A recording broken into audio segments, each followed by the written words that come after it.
Do you want to take a life? Do you want to cross that line? Because it's a long way back from hell. I learned a long time ago that there's no sense getting all riled up every time a bunch of idiots give you a hard time. In the end, the universe tends to unfold as it should. Plus, I have a really large penis. That keeps me happy. Now, what you've got here is a scrotum and nothing else. My mind is a raging torrent, flooded with rivulets of thought, cascading into a waterfall of creative alternatives. God darn it, Mr. Lamar. You use your tongue prettier than a $20 whore.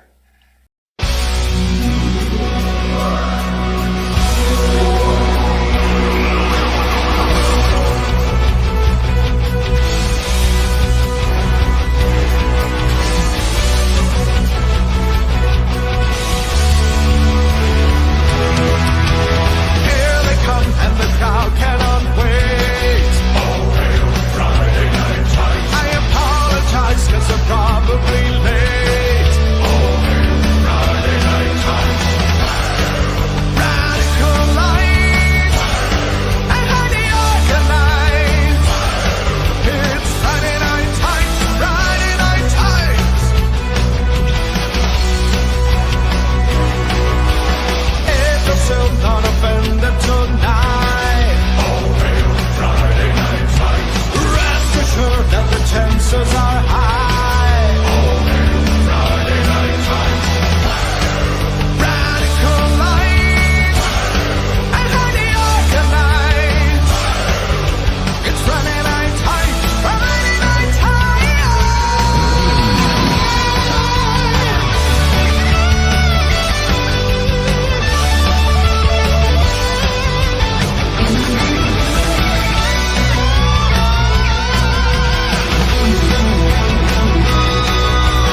Time has come, they are finally here. Oh, hail Friday Night Tights. We're not affiliated, just so we're clear. Oh, hail Friday Night Tights. Radical light, highly organized. It's Friday Night Tights. Sweet Mother Mary, turn on the oil you got real. It's Friday Night Tights, Friday Night Tights, Friday Night Tights, Friday Night Tights, Friday Night Tights.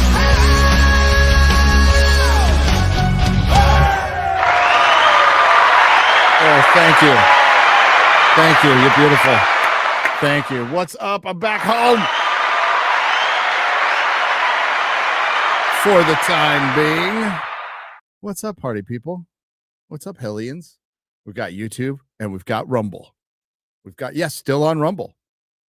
I'll talk about that in just a second. But first, I'm going to say hello to some people, and then we have to get to this episode's sponsor. And then we have to get to stuff, including super chats for Friday Night Tights and Real BBC.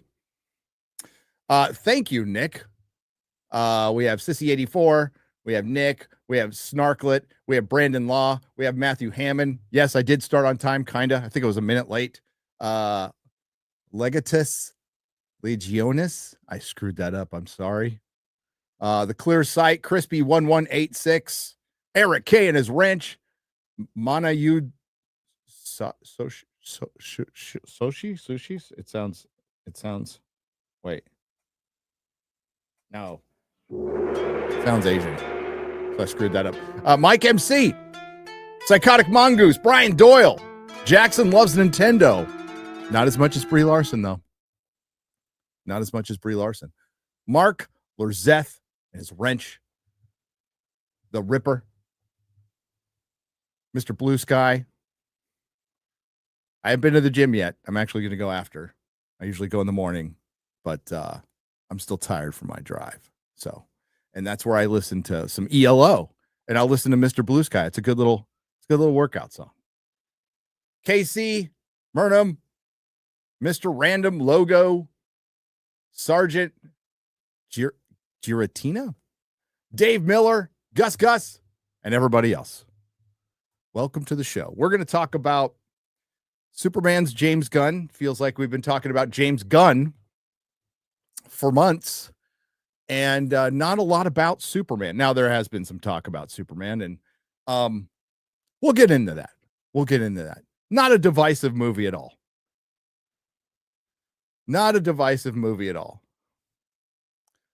There are some accusations of a coordinated campaign against it. I think that's complete bullshit. I think there's just a group of people who are not going to like it no matter what. And that is some sect, not all, of the Snyder bros. I think there's regular DC fans who are in and out. I think there are people who like James Gunn's work. I also think there are people who are completely turned off by what he said yesterday. And we'll get to that. And we're also going to talk about the Scarjosaurus making a lot of money. What else? I know I got the research here. Lady Greymaster set it all up for me. Here we go. And, there's a new Fantastic Four clip. Do I still think Superman's going to do better than Fantastic Four? Yes. Yes. Thank you. Mrs. Nerdrotic's bringing me in my hydration. But let's get to this. Yes, maybe. I'm not so sure. I think Jurassic Park's going to do Jurassic, whatever the fuck it is going to do better than both of them. I stand by that. And I'm not the only one who was saying it, but I completely stand by that. I think it's going to crush them both. As usual, though, I could be wrong. Let's go to this live stream sponsor is Venice AI. Venice.ai. Alexa listens to us and recommends products based on our conversations. So does your phone, by the way. Meta uses our information based on our browsing and engagement history to sell to other companies. Why do we assume AI is going to be any different? Same with Google. Isn't it weird how you're just sitting there chit-chatting with your friend about going to Egypt, for example, and then all of a sudden a bunch of Egypt shit shows up on my phone? If you've used any of the leading AI apps, you have probably been censored at some point, even for harmless questions or requests, including Grok, by the way. There is a strange double standard today where anyone can go online and search any topic, no matter how taboo, and see relatively unfiltered results. And yet, if you use AI to search for even a dirty joke, you're softly scolded and directed into a more socially acceptable direction. Because as you all know, they programmed, woke people programmed the AI. With Venice.ai, it lets you use AI without handing over your sensitive information with features like they don't spy on you or censor the AI. Messages are encrypted and your conversation history is stored only in your browser. AI can be extremely valuable, but we shouldn't need to give up our privacy to use it. Venice utilizes leading open source AI models to deliver text, code, and image generation to your web browser. There's no downloads, no installations of anything. The Venice Pro plan, their Pro plan that unlocks the full platform and features that has features including PDF uploads for summaries or insights, the ability to turn off safe mode, or unhindered image generation. That's pretty much what everybody's going to go for, is the unhindered image generation. And I'm sure it won't lead to any problems whatsoever. The ability, I mean, for you personally, but hey, that's what free speech is all about. The ability to change how Venice interacts with you by modifying the system prompt, limitless text, and high image limits. If you want to use AI without fear and handing over your most intimate thoughts to a corporation or a government, you can get 20% off a pro plan by using my link, venice.ai/nerdrotic, and use code Nerdrotic, or check out the link below in the description. Thank you very much.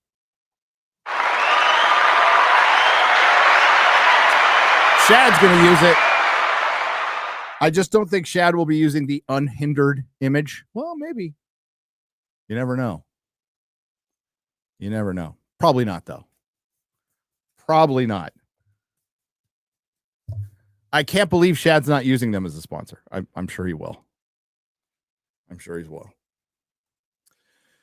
All righty. Holy crap. James Gunn has been James Gunnin all over the place. Including, I want to start with this. Do we have the clip? Do we have an actual clip? We do. We do.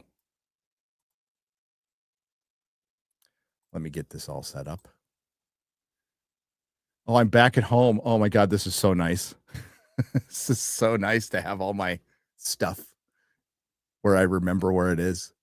Quick setup here. Fandom is something I've loved, love to this very day. Always will love. Always been a part of since I was a wee little lad. Riding my BMX bicycle with my friends, Jeff and Mike Boyd and Bill Hodap, and we'd go down. We'd ride our BMX bikes about 2 miles to the closest store in San Diego because it was still somewhat kind of rural back in the day because I'm fucking old. And we went to a store called the Marketplace. I think there's still one in Hillcrest, but it was kind of like a 7-Eleven, but it was called the Marketplace. And there you can get your liquor, your magazines, everything. So we go down there, we try to peek at the Playboys and the Hustlers, but we'd actually just go get comic books. So I'd go get my, I had my $2.50, and I'd be able to walk out of the Marketplace with 3 comic books, a thing of Pringles, and a soda of some kind. And we'd ride 2 miles there and back to get that. Back in those days, been a fan for a long time. The one thing I started to really understand when I got the comic shop was the true difference between DC and Marvel fans. I kind of saw it before I bought the comic shop, but then I really understood it. The huge difference there is between a DC comic book fan and a Marvel comic book fan. And it is, normies will not understand it unless you just unless you see it in action, see how passionate they get. Like, and there's different, I've made the analogy over and over again that, Marvel is the Taliban and DC is ISIS. That's the best way I could describe it as far as passion level, for their thing is concerned. And then like there's different sets of DC fans. Like the most DC of DC fans on the planet are, and this is so weird because it was always 8 dudes. 8. I don't know why it was that number, but it was always 8. And it never fucking changed in the 10 years I owned my store, who bought Legion of Superheroes. Those are the most hardcore DC fans on the planet, are the ones who buy Legion of Superheroes, and it's in their poll. And it never sold a ton, but it sold to the same 8 dudes for 10 years. And that was my gauge. Like, oh, you're like the ultimate DC fan. Period. You bought Legion of Superheroes. Then they bought all the other DC books too, but of course. There's just Batman fans. There's a lot of those. That's more of your kind of normie, no disrespect, DC fan who just gets Batman stuff. But they're a different lot. They're just more passionate. And something that Warner Brothers, the studio, who has owned them for a long time, you would think they would understand this, but they don't, because Warner Brothers is America's dumbest fucking company by far. And they still are. I know a lot of people like Zaslav, and I don't hate him. I think that guy's there to make money, but I don't think he understands what he has, and that's been the biggest problem with Warner Brothers. The previous regime was worse. They were way more knee-jerk. And they gaslit the Snyder problem into something that hit the stratosphere because, I mean, we focus so much on the Snyder Bros and everything.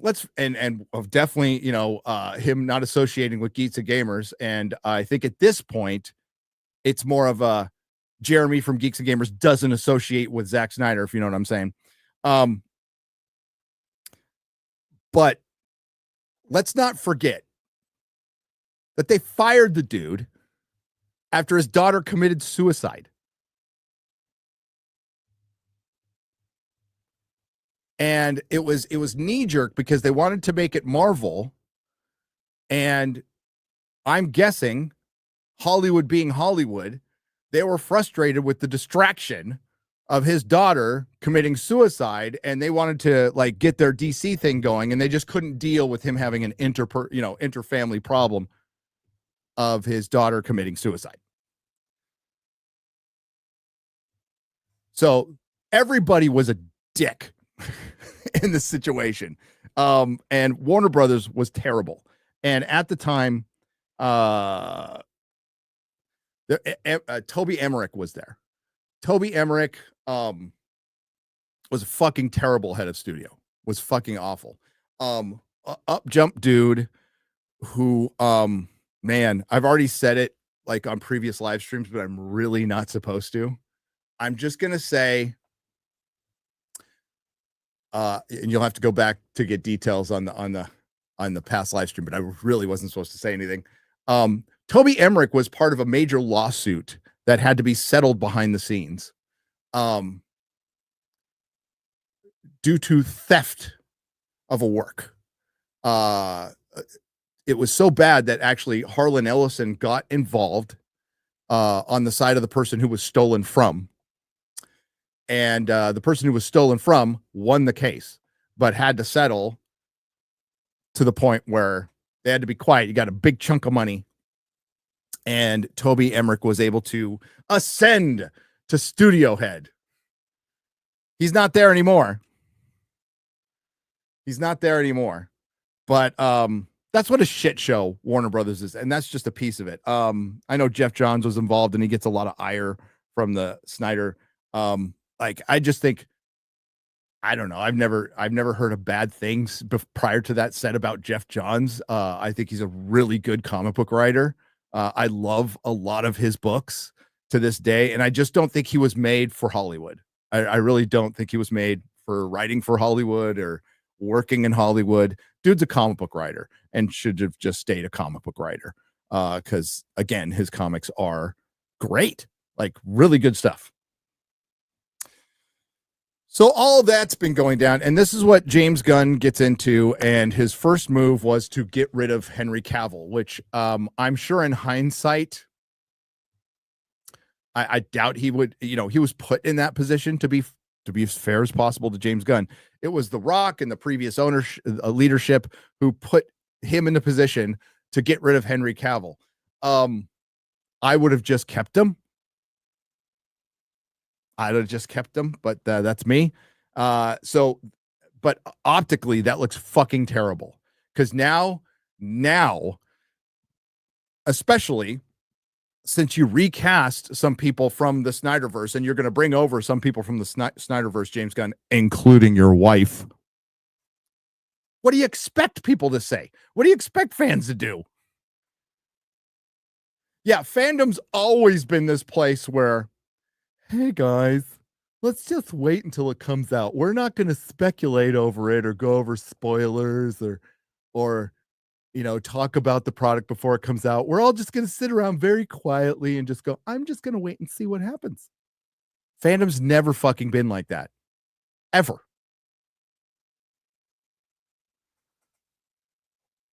And never will be. You can just hear more of it now. That's all. Let's be fair to the guy. Let's wait till it comes out. What the fuck? And you know what? Some people earn that respect. Some people absolutely earn that respect. Like Christopher Nolan. Kind of hate the casting for the Odyssey in some aspects. But you know what? I'm not going to shit on this movie because it's Nolan. And I don't have a Nolan body pillow. I don't love all of his movies. I like about half of them. I think The Prestige is by far his best. By far his best. Love Dark Knight. Dark Knight Rises is dumb. A lot of people like Insomnia. I don't like Insomnia. I don't. Love Memento, though. Memento's the shit. But that's the thing. There's very few people that you go, okay, it's Nolan, so I'm gonna wait, because there's a very good chance I could walk out of the Odyssey going, that was fucking awesome. So but James Gunn doing Superman, I've always thought he was, if he was the head of DC Studio and he was smart, he would have probably found somebody who was more qualified. And he said it himself. He said it himself.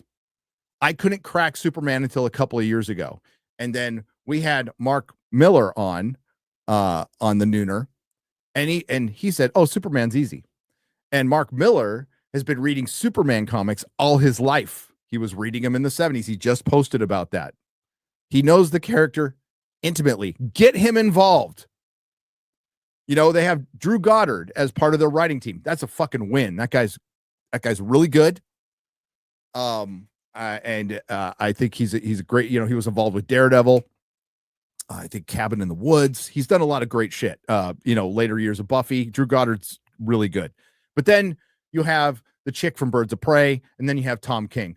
And you don't bring in Mark Miller. Now, they probably couldn't because, you know, he works for Netflix, but as a consultant, I don't think they would care.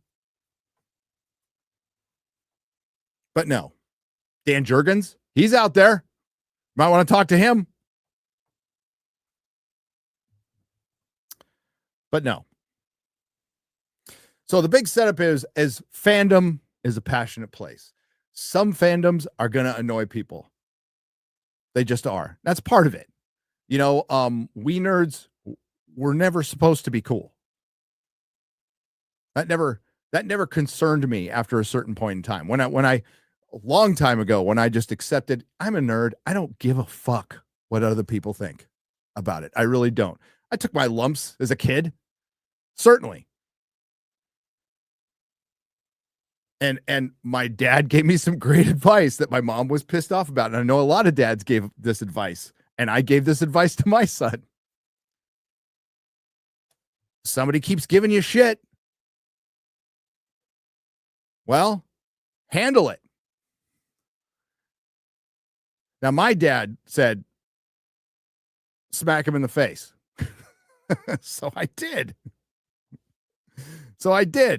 And the shit stopped. It stopped. I was like, oh, okay. All right. But handle it. If people like, you know, Dan Vask tweeted about this yesterday, I think. In the 90s, we're like, hey, kids, stop bullying. And look how things turned out. We might need to bring a certain amount of it back. Not all of it. Okay. Let's be clear. Let's be nuanced about this. Some bullying is fucking bullshit. And some people went through a lot of shit. Mine was normal.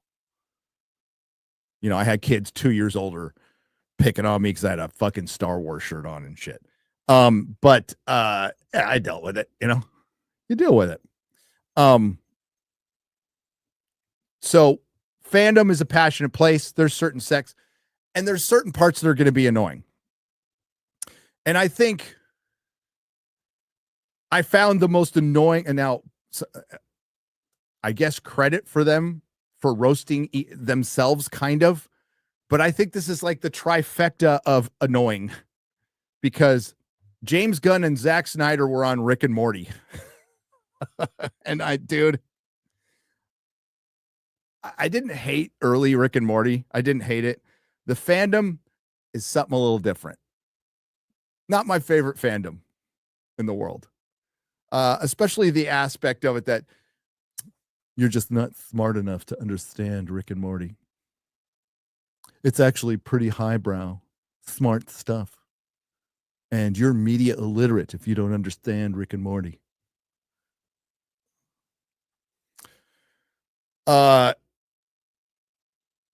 So yeah, here we go.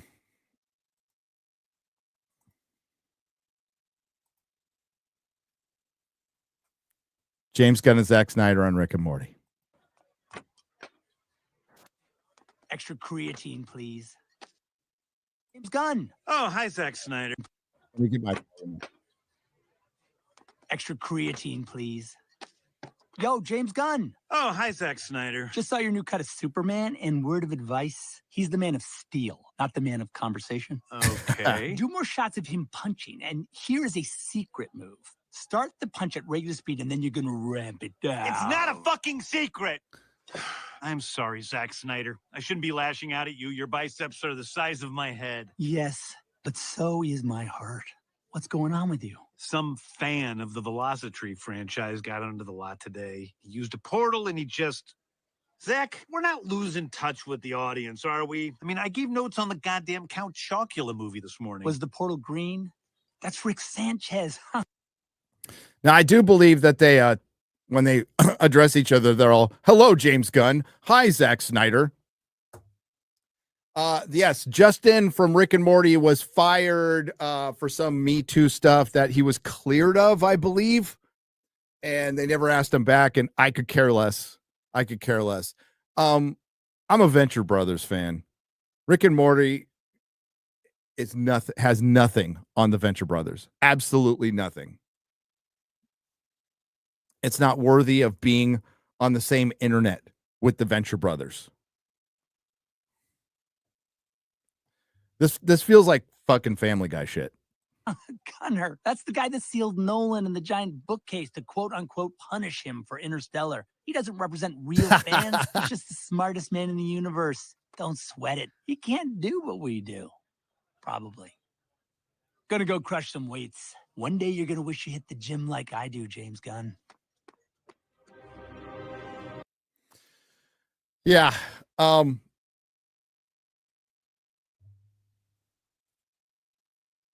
Yeah, and then Rick roasts him for putting in cutie stuff in it. You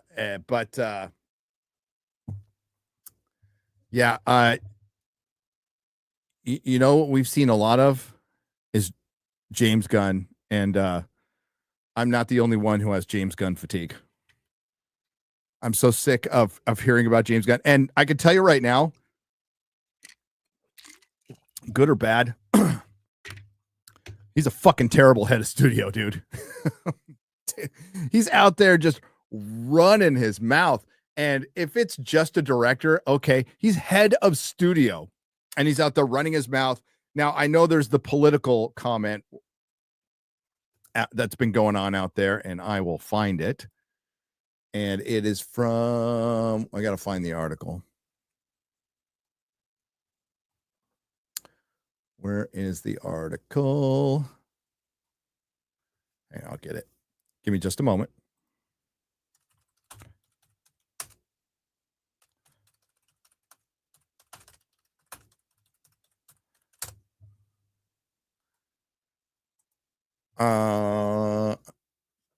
Nope, that's not it. Is it Deadline? Was it Deadline?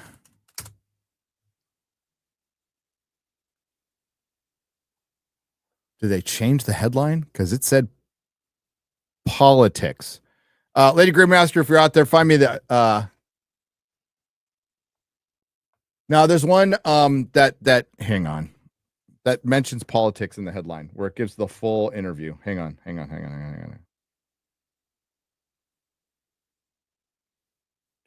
It's Variety. It's Variety. It's Variety. It is Variety. Give me just a second. There we go.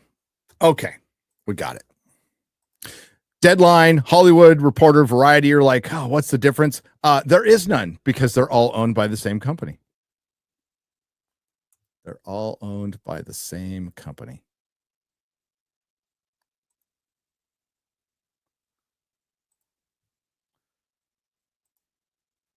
Let me find it. There we go.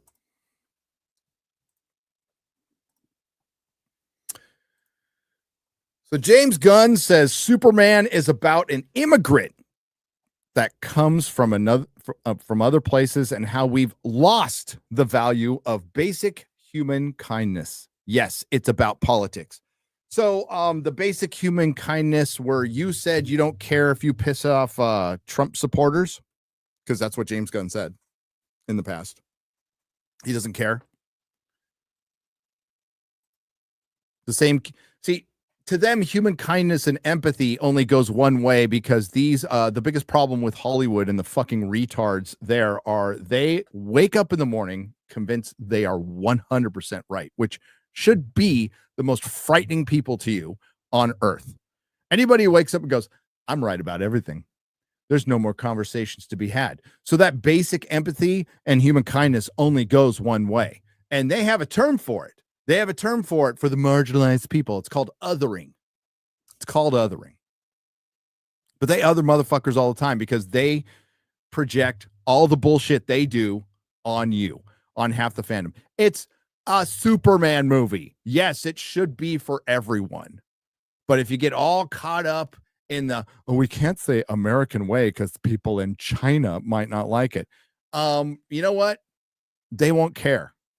And it turns out they're not liking it anyway. You're leaving this shit out already, and China's not like super receptive to this. Superman's going to be a tough sell anyway. Superman is not DC's number one character. Used to be, not anymore. It shouldn't be a tough sell, but it becomes a tough sell because Superman, the ideals of Superman, is not what you believe. And now you're trying to bend it to your ideals. Now, this isn't the first time. This is about the millionth time we've heard Superman's an immigrant who comes from other places.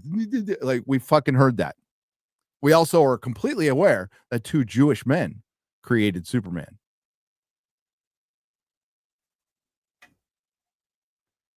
We are completely aware of his backstory. We're not new to this shit. Okay. So this isn't the first time. This isn't the 5th time. This isn't the 1,000th time I've heard this argument going back to comics.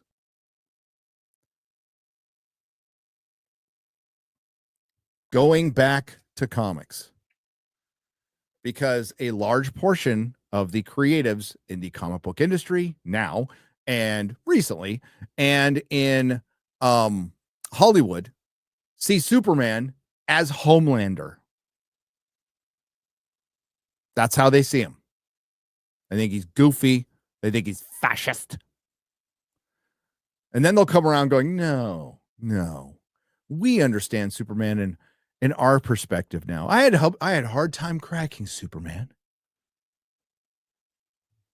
And this is a long time problem, you know. And then when they let like people like Dan Jurgens back on it, it was fucking great. Probably the last time it'll ever be great. Now he's got, you know, I don't know what they've done, but they aged up his young son so they can make him gay. And yeah, DC. But comics are great now, guys. Comics are great. Diamond just went bankrupt, which is going to cause other publishers to go bankrupt because they were basically living paycheck to paycheck. But comics are great.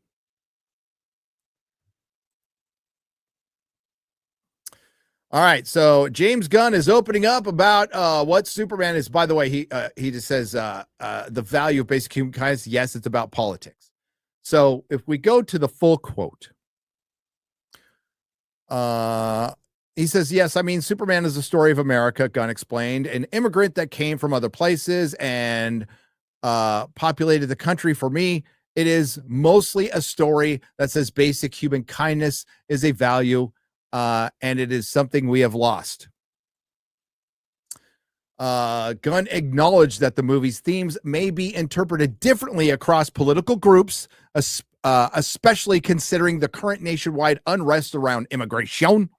However, Gunn stands by the ideals embedded in Superman and added that he doesn't care if anyone takes offense.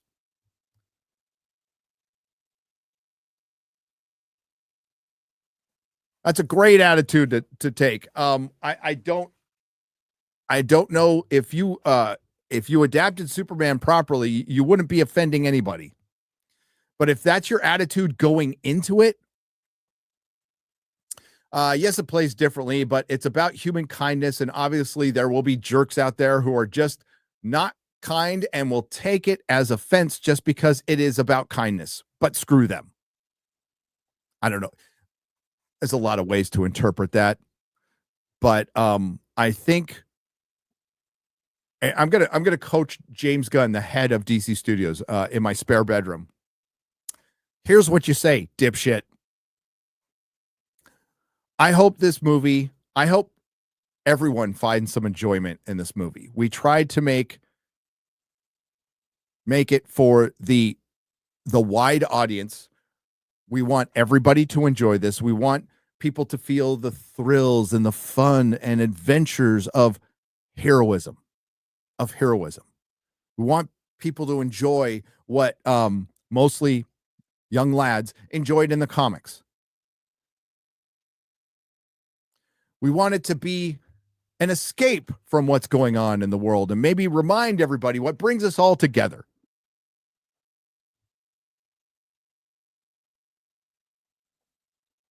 What used to bring fandom together. And that was people from different spectrums and political sects at all shapes and sizes, like Superman. And they want to see Superman saving people. He continued, yes, it's about politics. But on another level, it's about morality. And that's where they always conflate shit, ladies and gentlemen. We've talked about this going back to Doctor Who and Star Trek. They love to conflate morality with politics. And I'll tell you why. We're going to go back to them waking up thinking we're on the right side of history and they're the bigots. So to them, morality is political. So to them, their perspective is some of you in that chat wake up in the morning going, I'm cool with genocide. I like racism. Totally down with all that. That's what they think. That's what they genuinely think. They think all Republicans are like that. There's no nuance to their point of view.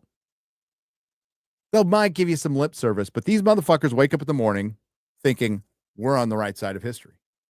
Although they supported authoritarianism pretty hardcore through the last 4 years. We're totally okay with everything the government was doing during the dead man's administration, the zombie administration. But now they're against the government now. They're back against it because they think there's good guys and bad guys. And they think they're the good guys.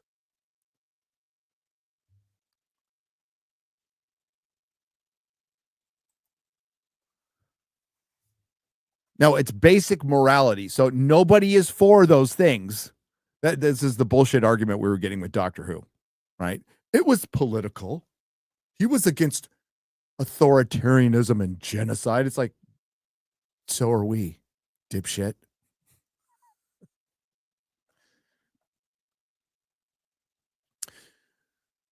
Do you never kill no matter what? Which is what Superman believes. And he should. Or do you have some balance as Lois believes? So Lois is for killing? Is that what you're saying in the show or in the movie? It's really about their relationship and the way different opinions on basic moral beliefs can tear two people apart. Well, that sounds fun.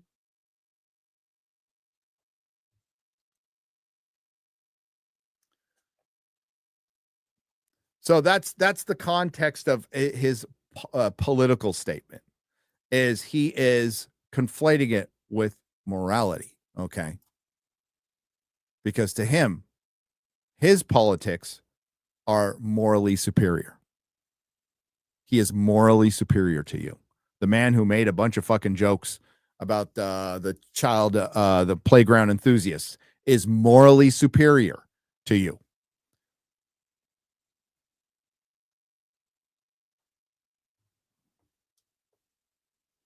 That's where that comes from. That's where the bullshit came from with Chris Chibnall, Russell T. Davies, Alex Kurtzman, all these fucking Hollywood weirdos and entertainment weirdos think they are morally superior. So that's where they conflate those two things.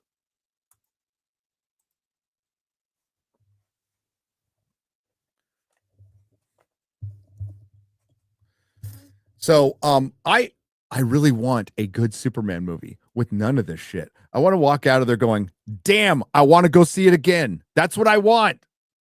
I don't want this movie to fail. I don't want any movie to fail. You know how your Harry Potter show won't fail? Or you know what gives your Harry Potter show the best chance to succeed? Not casting a black Snape. You know what gives your Fantastic Four movie the best chance to succeed on every level? Not having a female Silver Surfer and not casting Pedro Pascal as the smartest man in the fucking Marvel universe. And you know what gives your Superman movie the best chance to succeed? Shutting the fuck up, James Gunn.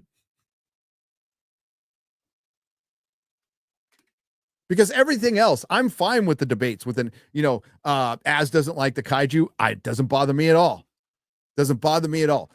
Crypto being in it, don't care. I'm a comic book fan. I want them. I've been asking for this for years. I'm done with the dark superhero. We've deconstructed the superhero to oblivion, and we need to reconstruct it again. And I am fine with a fun, little tongue in cheek. I don't want it super goofy. Like, I still want some earnestness, right? There's a balance. James Gunn hit that balance in Guardians of the Galaxy Volume 1. But Superman's something different. Superman, Donner struck that balance perfectly for its time. Remember, kids. Well, you don't remember because you weren't alive. Some of you were. The hype for Superman was as big as the hype for Star Wars. And if Superman had followed up with like really fucking good movies, we remember Christopher Reeve and we fondly remember the Lester cut of Superman 2, but it's not like, and they did the Donner cut, which would have been the Empire Strikes Back of Superman. It would have been different. It just would have been different. But that movie was huge. Everybody had a fucking Superman shirt on back then. It was huge. It was like before Batman opening. But you got to strike that balance. But make it about Superman. Let's have these conversations. Are there too many characters? I would say so. I wouldn't introduce I wouldn't introduce the Justice Gang. I wouldn't call them the Justice Gang. I wouldn't put them in those stupid looking fucking costumes. Mr. Terrific looks fine. Metamorpho looks fine. But Hawk Girl looks like shit. And Green Lantern, like, you actually made an uglier costume than his 80s version, which would have looked rad.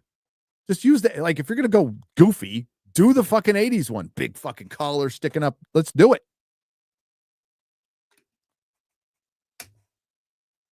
I'm fine with the comic book stuff. And we could debate that all day long. I'm done with nihilism and the postmodernism. And again, most of Hollywood sees Superman as Homelander. They do. They really do. I think he's goofy and dated. And the thing is, they're dated now. And I talked about this with F1. F1 is a very basic sports movie that uses the same formula as most sports movies have used, and everybody who's seen it loved it. You want to know why? Because they actually subverted the expectations of modern Hollywood by making a satisfying, fun movie, which is all Superman should be. The message of Superman should be heroism. That's your message. That's your fucking message. That's why it was important to probably get somebody who understands Superman. James Gunn, probably perfect for this, the Suicide Squad. He's perfect for a character like Snowflame. He's probably perfect for doing a bunch of Vertigo stuff. He's perfect for that stuff. Traditional superheroes? I don't even think James Gunn isn't right for Batman at all. At all. I don't think James Gunn should be directing a Batman movie. And he's directed a Superman movie. We'll see if he was the right choice. Everything from this marketing, I'm not going to say everything, because the stuff with David Cornsweet and I think it's fine. Some of it's goofy, but I'm fine with goofy. Do that shit all day long. Don't be Rachel Zegler. So I'm not going to criticize that at all. Some of it comes off as a little goofy, but who gives a shit? That's fine. But James Gunn going out there and putting his foot in his mouth does not help at all. And there's a bunch of people going, it's Twitter, saying, I'm out. I still think the movie will have some interest. I don't think it has an opening like Jurassic world final reckoning afterbirth, but we'll see.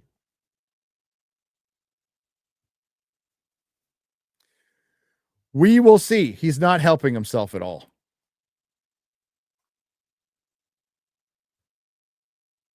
He's not helping himself at all. Looking for. Oh yeah, let's go to the Fantastic Four clip. Let's do that before we get to. Oh, Netflix also says 50% of its global users now watch anime. I'm not surprised at all.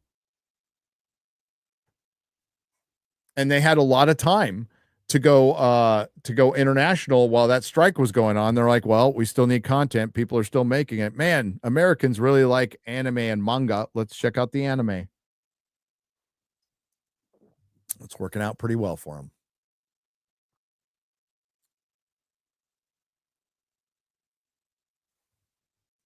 And yes, there's an article on Mail Online saying Scarlett Johansson becomes the highest grossing lead actor ever, except some of the movies she's in, she's not the lead actor.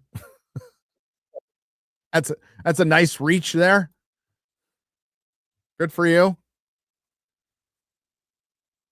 Yes, ScarJo. You know, she got her tits out. That might be true more often.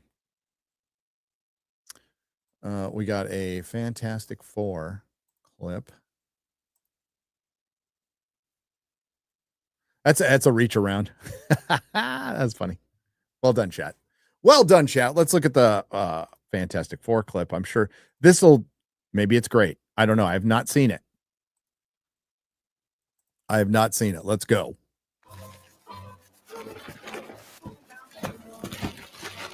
What are you doing? What do you mean, what am I doing? I mean, you're going to ruin your appetite. I'm hungry.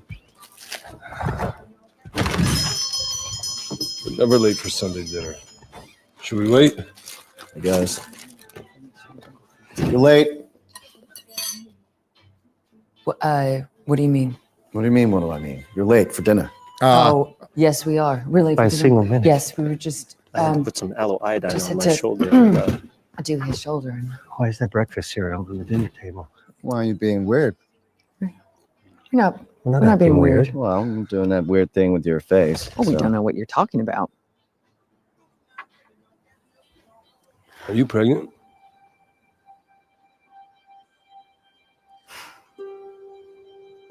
Yeah, we're pregnant. Yes, How yes. do you know that? And have you looked at your husband's face? I know. He just cannot keep a secret. What? Really? Yeah. What? You are gonna be the best mom. Oh my God. And you are gonna be the best dad. Just kidding. You are out of your depth. But we're gonna be the best uncles ever. Okay, we should eat. All right. So it's basically we've seen most of that clip already. Not the worst thing I've ever seen. It reminds me of behind the scenes on Friday Night Tights when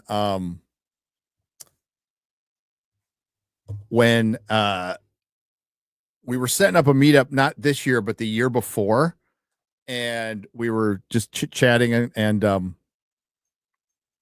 I go, hey, Chrissy, are you going to be able to make the meetup? And she's all, when is it? And I'm all, April of last year. And she's all, I can't. She started getting all weird. And Ryan's all, hey, Chrissy, you want to do some shots? Let's do some shots right now. And she's all, well, I can't. And he's all, you're pregnant. And that's how we found out. Fucking Ryan. That's how we found out before the show. And we were like, what?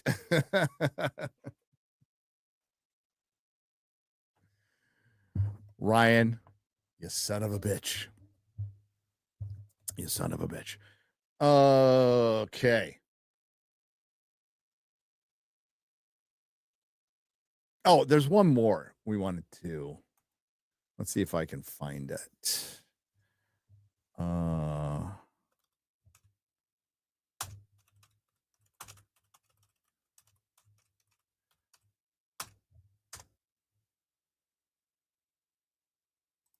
Yeah, here it is. This is okay.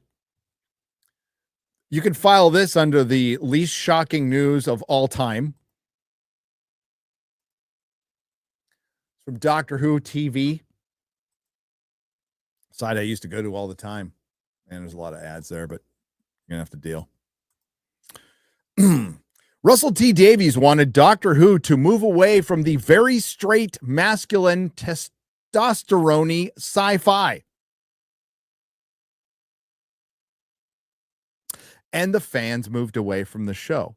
Now, I am not going to sit here and tell you that Doctor Who was the most testosterone show of all time. It was testosterone in a very British way. All right. But it's not like, other than John Pertwee, who was the combat doctor, who we fucking love. It's not like the doctor was beating the shit out of people. Okay. So it was a masculine show. It was definitely a masculine show. A mentor running around leading young people into adventures, into great danger, by the way, getting some of them killed. But yes, it was a show that was actually co-created by a woman, but very much was meant to teach history to little kids. A lot of little lads grew up watching it. Actually attained a larger female audience in the reboot, and I'd say it was pretty split at the time, but there was still masculinity there. Not going to say it was this overly masculine thing, but it was a masculine show. And once you remove that aspect of it, it stopped being what it was. And I guess the same could be said for Star Wars, Star Trek, and everything else. Marvel, Hollywood.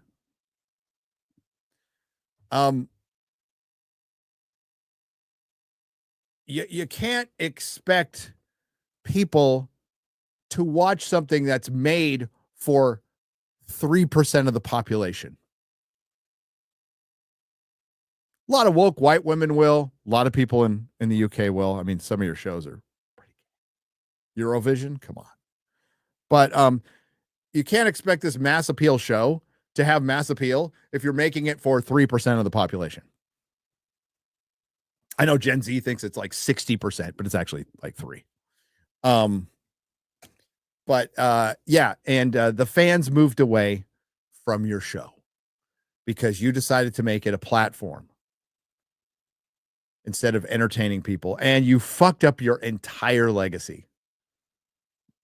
You came back and fucked up your legacy, and now the show is dead. It's not going to get picked up. We're back to the wilderness years. And it earned it. And it's sad. It's really sad. Hasn't been good for a decade. Let's just be real. It hasn't been good for a decade. And that goes back to the last years of Capaldi, who did his best with shitty scripts. But yeah. Yeah, we know, RTD. We know you hated, you came back to sweep for your friend Chris Chibnall and literally make your final season, the final season of Doctor Who, about flipping off the fandom. That's what it's about. That's the message of Doctor Who, was giving, well, I guess in the UK, giving the fans this. Fortunately for the fandom, not that many were around to see it because they had already noped out anyway. So have fun. Stay in your little insular bubble of gay.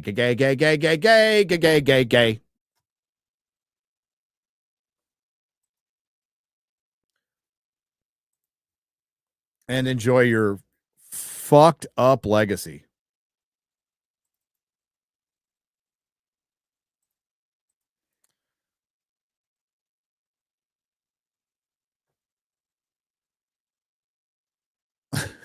Oh, God, that's terrible.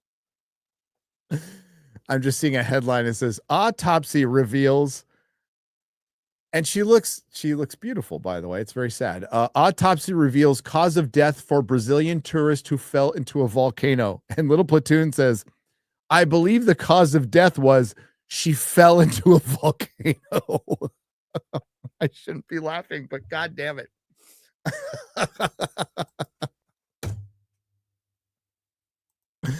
Oh, that's terrible.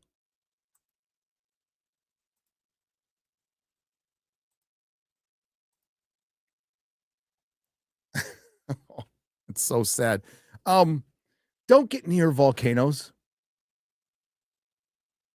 I climbed on a couple, and there's parts of was it the Big Island? Yeah, it was the Big Island. We got up there, and you're walking on semi-fresh magma. Hot magma. And as you're walking on it, you feel like it's still warm. You're like, maybe I shouldn't be here. Maybe I shouldn't be here.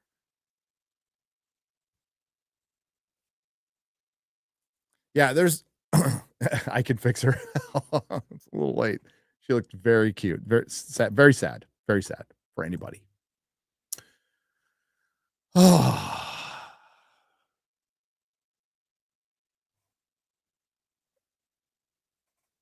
Very sad. All right, let's get to the soups. Soupy doops. Wasn't I just there? And I took him down. Thanks, X-Ray Girl.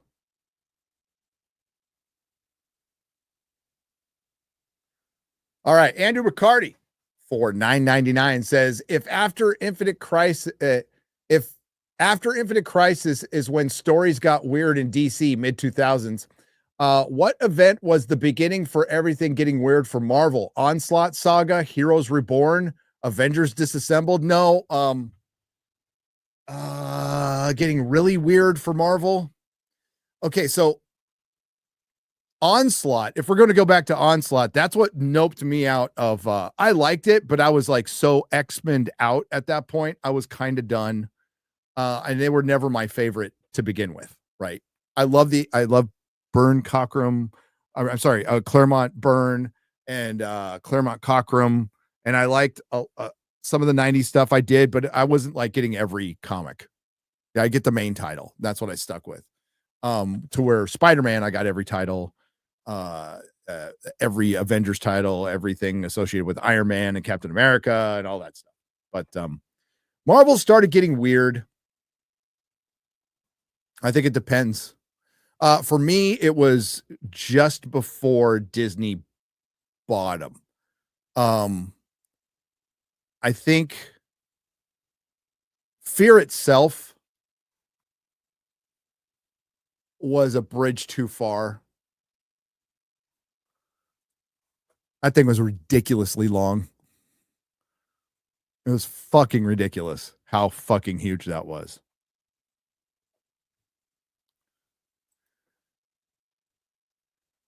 But I'll give you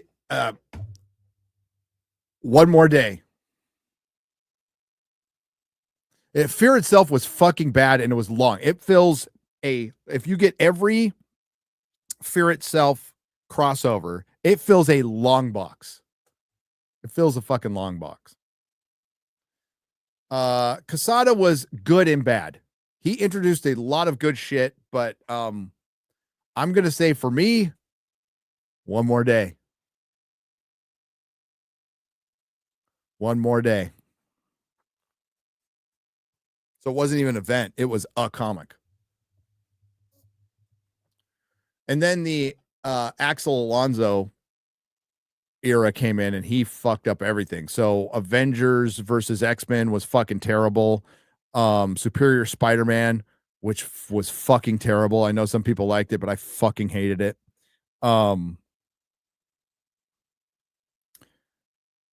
But yeah, that Axel Alonso era was just shit.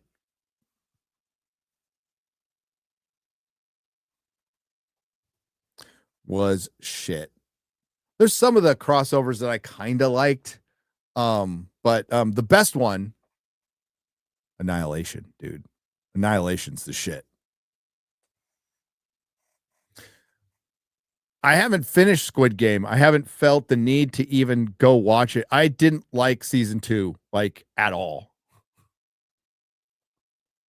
I like moments of it, but I was just like, it's so unnecessary. I know some people are liking it, but like I didn't. Yeah.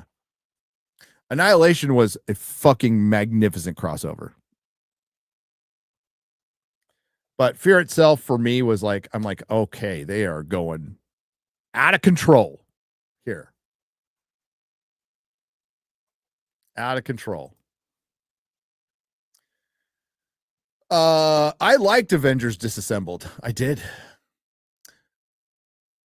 Butter Biscuit 92 for $2 says, Gary, I had no idea about what happened to you in school. I never heard that story. Listening to your interview in Eli, not gonna lie, I got teary-eyed. I appreciate your experiences. You rock. Yeah, I talked about it. Like, I mean, I'm not gonna bring it up all the time on street. It's an entertainment show, but I mean, but I've talked about it on my AA stream that I did on this channel many years ago.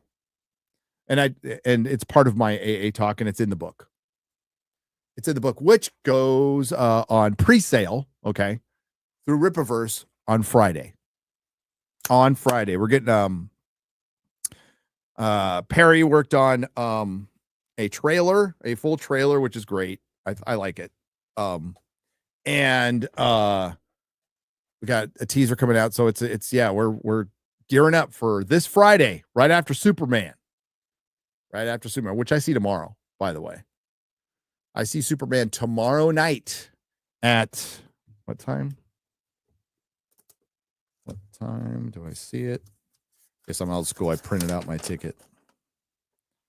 7 o'clock. 7 o'clock. I don't know if it's sold out or not. I know some of the fan screenings are not sold out. But it depends on where you are.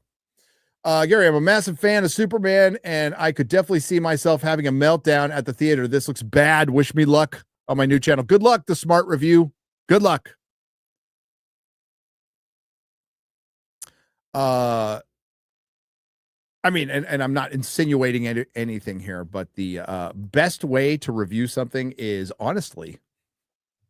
That's all you can do. That's all you can do.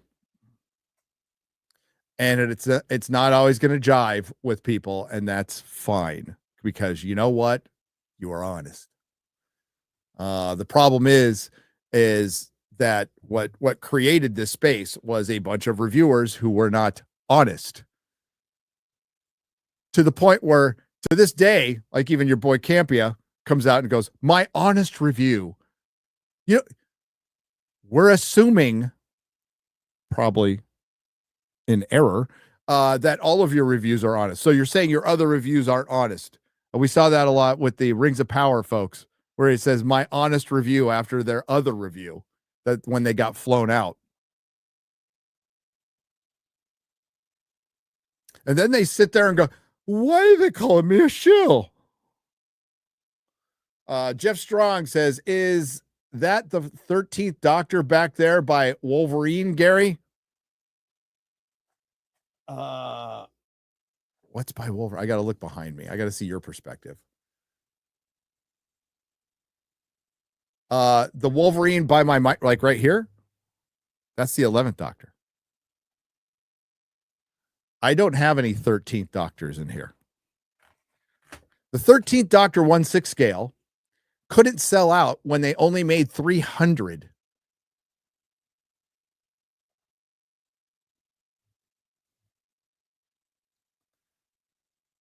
But there's Amy, and there's the 11th Doctor in his like later purple coat, which I like better. Then there's the 12th Doctor right here, which is a super rare one, by the way. Oh, and the company that made all these went out of business and ripped off. I collectively, between me and Az, probably about $8,000. Fuckers. And think about all the other Doctor Who fans they ripped off. All right, where were we? What? Gary owned a comic shop? I've never heard that one before. I thought he owned 3 high schools and was kicked out of a comic shop. That's true. I always get it wrong, Eric. Hi, everyone, from Kenneth LaRock and AP from the hills. Rant says, Gary, could you wish my friend Mazza from Australia a happy birthday? He's one of your biggest fans. Mazza, happy birthday. I'm sorry you have to live in the same country as Shad, but at least you live in the same country as Robot Head and Raging Rhino. Raging Rhino. Big Mazza. And we also, I want to like a shout out to, he's not the only one out there, but big shout out to Donut Operator. Hail to you, brother, for going out there to Kirk County and just, I think it started out as like, hey, I'm bringing over some Starlink for another content creator. Can't remember his name. I apologize, but he was on the scene early. And he was part of the search and rescue volunteers, and apparently they had too many volunteers. So hail Texas. There too many people showed up, and it started blocking the traffic for the first responders, which, I mean, that's amazing how people are. And the flooding is northwest of me a little bit. And it's horrific. It's absolutely horrific what happened. And I know people are being fucking horrible about it. And that's, you know what? That's the beauty of free speech. It really is. I know it's frustrating to see. I know it angers you, but it's good that people reveal themselves in this way. People like fucking Destiny, who's a giant piece of shit, but he knows it. That's his brand. I'm a giant piece of shit. A worthless, dumb as a bag of fucking hammers piece of shit. Just because you're on a bunch of Adderall and you can talk fast does not make you intelligent. And his judgment is terrible. Did he really block his own son? Is that true? That'd be kind of funny. But I mean, hail to his son. But yeah, people being pieces of shit. But then we have Donut Operator and the hundreds of volunteers out there. One dude was responsible or spearheaded saving 165 people. They found a girl alive 12 miles away. So there's it's heart-wrenching, dude. Like all those little kids, all those families affected. So yeah, seeing how that was gnarly. And it's been raining a lot. But we're good. I'm good. I know, like my little sister checked it. I'm like, oh no. The pool almost overflowed, but yeah, nothing like what those poor people are dealing with. So prayers to them. It's fucking horrible. What's worse, people can be worse. All right, we're going to start with the BBC.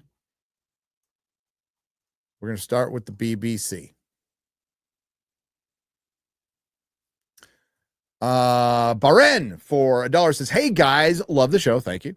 Could you guys talk about the stop killing games? I hate the fact that, like, I understand why you do it, so I'm not giving you shit, Baron, at all. We have to do this stuff. But this is on Streamlabs, so you don't have to edit anything on Streamlabs, a donation. But I understand why you do it, because we're like put in this position.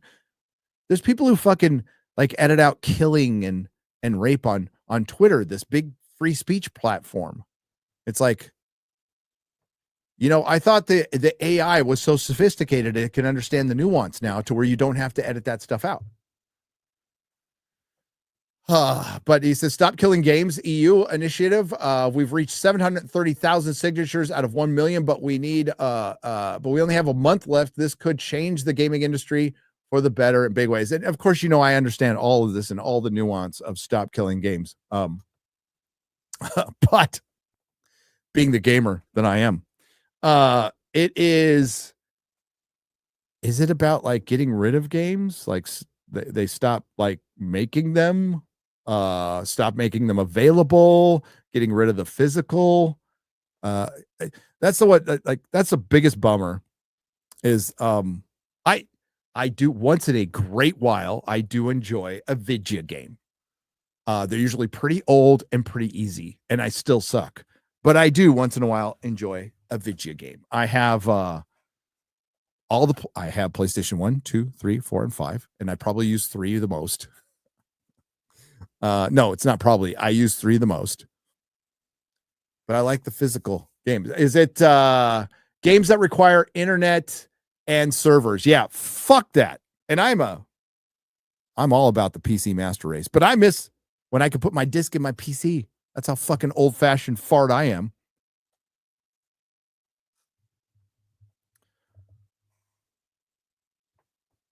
But yeah, I support it. If you gamers out there support it, so do I. Go sign that petition. Bob Villain is that how you say it? Bob Villain is trash. Alex Belfour for $1.99. Sure. The thing is, free speech is free speech. That's where I stand on it. He did call for the death of individuals. Some people were trying to conflate it that it was just like when they say death to America, they just mean death to the system. They don't mean death to the people. No, they fucking mean death to the people. So when he said death to the IDF, however you feel about that, he was about killing individual IDF members. I don't give a single fuck about another country's war. I just don't. America first. That's where I am. You deal with your shit. You handle it. Israel's got all kinds of money. Handle your shit. If you need to handle it, we need to stay the fuck out of it. But he should be free to say that stuff. And you know what? He's suffering the consequences, I guess, now from it. But I mean, the Glastonbury Festival, which was did you see it? Now the part I liked was Peter Capaldi went out there and sang with Franz Ferdinand, and I thought that was cool as fuck. Couldn't care about the rest of the fucking show. But I don't think it's that much of a hot take that he should be allowed to say whatever the fuck he wants, no matter how fucking stupid it is, because that's what free speech is. Now, granted, he's in the UK where you don't have free speech, so let's play the opposite end of this. If say a artist went out there, and I'll use the term loosely, went out there and said death to Hamas, what would have happened to him or her?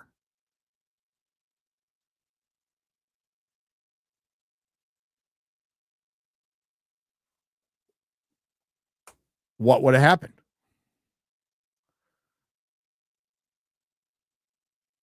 It doesn't mean no repercussions. Yeah, it just means you should be allowed to say it. Like, and that's just the way it is.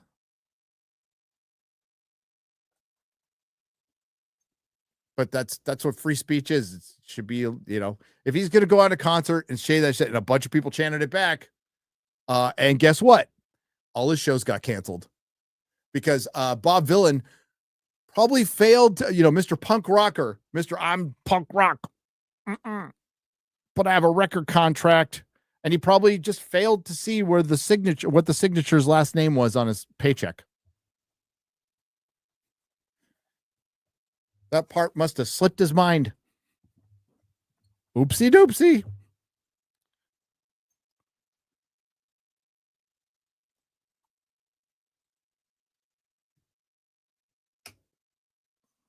Oopsie doopsie. But yeah, the only festival I gave a shit about was the Aussie festival that I caught some of it. As a matter of fact, right before the show started, I was watching a little bit of Tool.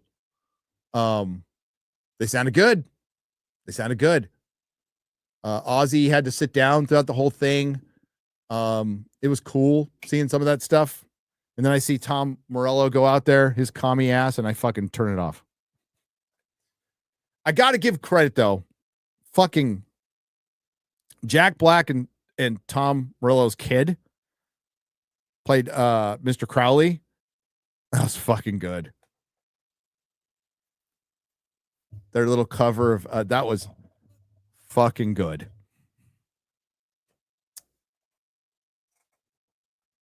Gotta call it like I see it. I didn't see Guns N' Roses because Axl can't sing anymore. Yes, Tom Morello and Jack Black had a kid. No, no, Jack Black played with Tom Morello's kid, who's pretty good on guitar. He's probably going to grow up to be another little commie shithead, but he's a kid right now. Maybe he rebels against his father. That's all we can hope for. But he's a damn good guitar player. And holy shit, the Jack Black song, Mr. Crowley, that was good. It was. I'm like, that was pretty cool. That was pretty cool. And James Hetfield was there. Metallica. Yeah. But yeah, Ozzy calling it quits because he can't stand anymore. And did somebody say he had Parkinson's? I never heard the part of where he has Parkinson's. But the show looked pretty cool, actually. Wish I was there. Wish I was there. The timing didn't work out, though. The timing didn't work out. But the Bob Villain thing, yeah, is stupid artist says something dumb. I'm not here to decipher what he meant or not. I just know what I heard, and he should be free to say something dumb. That's part of it. We hear that all the time. Free speech is protecting the speech we don't like. It is. And once we start policing that shit, that slippery slope that we were well on our way down,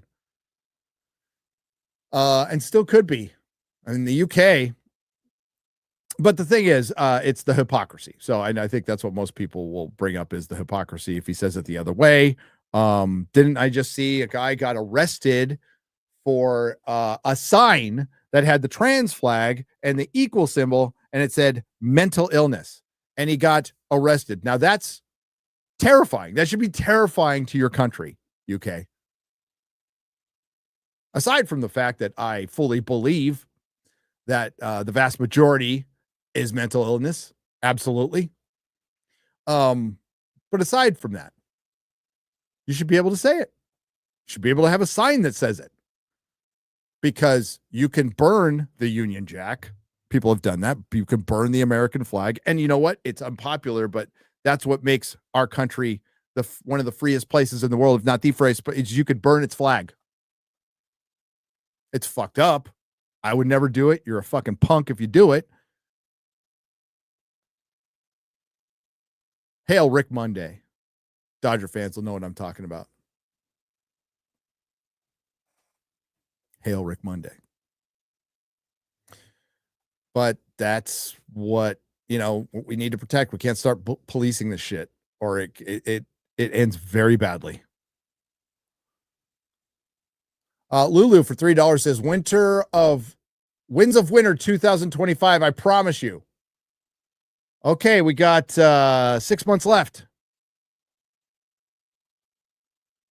We got 6 months. Hey, I would like nothing more. As much as I've bitched, as much as I've complained, as much as I've had a running count, we're well over. Oh fuck, somebody brought it up, so let's look.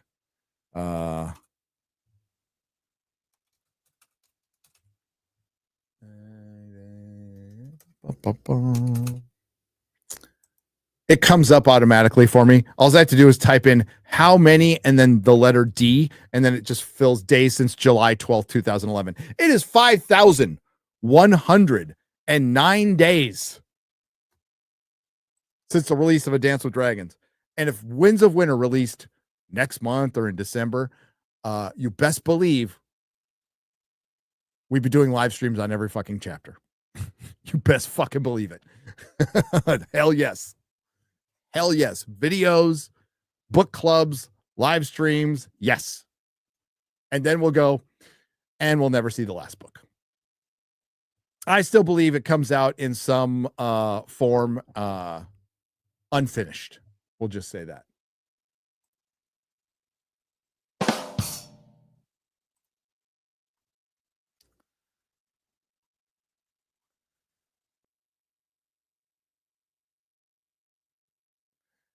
Yeah, the boomers out there who remember Rick Monday saved the flag from getting desecrated at a Dodger game. And that's me showing respect to a Dodger. Nocturnal Wolf for 10 British pounds. I still hate the Jurassic films, pushing for mutant space hybrids. They're just so repulsive and scream, dinosaurs are boring. Look at the cool new thing we got. They should just make them kaiju movies at this point. You take the fuck out of them, have them just killing people. I heard Jay, and I completely agree with him. Just from Daily today saying, just put out a bunch of fucking red shirts and have fucking mutant zombie dinosaurs eating people. And I guess they cut out a T-Rex versus the Down syndrome dinosaur, and I probably would have liked it better if that happened. There just wasn't enough people dying getting eaten by dinosaurs. There wasn't a lot of dinosaurs. It's pretty slow for the first half. It's a very slow movie. I don't look for highbrow. I am not a cinephile. I don't watch art films and sip tea with with an ascot and then go out for my avocado toast in Silver Lake and discuss the latest art film. I'm not that. I never will be that. But dude, give me a story. At least give me lots of deaths. But it's making a lot of money.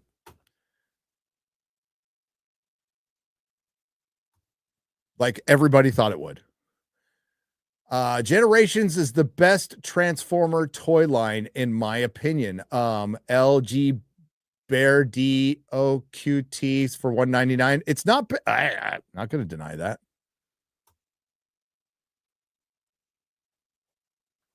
Noob for 10 British pounds. Hey, Gary. Bo DeMeo appreciated your fair review of X-Men 97, tagging you on X and addressing one of the criticisms. Mahler read the plot for Star Trek. Is it Star Trek? For Shadow before season 5. What's the other ST besides Star Trek? Well, hey, you know what? I wasn't even aware of that Bo DeMeo saw which would have been a clip, right? From Daily. I think X-Men 97 is one of the best shows, if not the best show they've done on D+. Trying to think of anything else. Marvel wise.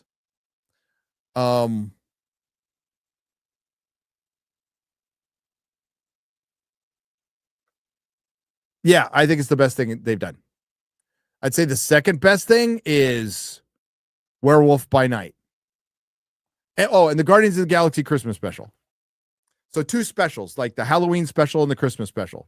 Guardians of the Galaxy Christmas special I liked. Werewolf by Night I liked. I wish it was a little darker and less goofy. And X-Men 97 is the best thing they've done. Well, cheers. Where are my shoes for 10 British pounds? Superman going up against the Fantastic Four should be the ultimate comic book showdown at the movies. And many, many years ago, it's all I wanted, but now it's here. Nothing is right. It should be almost a Barbenheimer kind of thing, but it's Superman versus Fantastic Four. It should be a meme. They should be going at each other. If they were smart, the marketing would be kind of tongue in cheek at each other and doing some stuff together for the future of fucking cinema right now, because the future of cinema is looking very dark, very dark. Movies like Jurassic World Afterbirth and How to Train Your Dragon, a remake of an animated movie, and Lilo and Stitch, a remake of an animated movie. All these movies can exist. That's fine. I have no problem with it, as long as they are supported by some originality and other tent poles. But they can't be the main thing. If they become the main thing, you're dead as an industry. You're not breaking any ground. You're not moving forward. And, this is something I erroneously thought back in 2015. It still might become the case. But as I saw us moving towards streaming and prestige TV, I'm like, oh, prestige television is the future. It is the future of Hollywood. It's going to get more A-list directors. It's going to get more A-list actors because you can do things in a prestige TV show that you can't do in a movie, like more character development.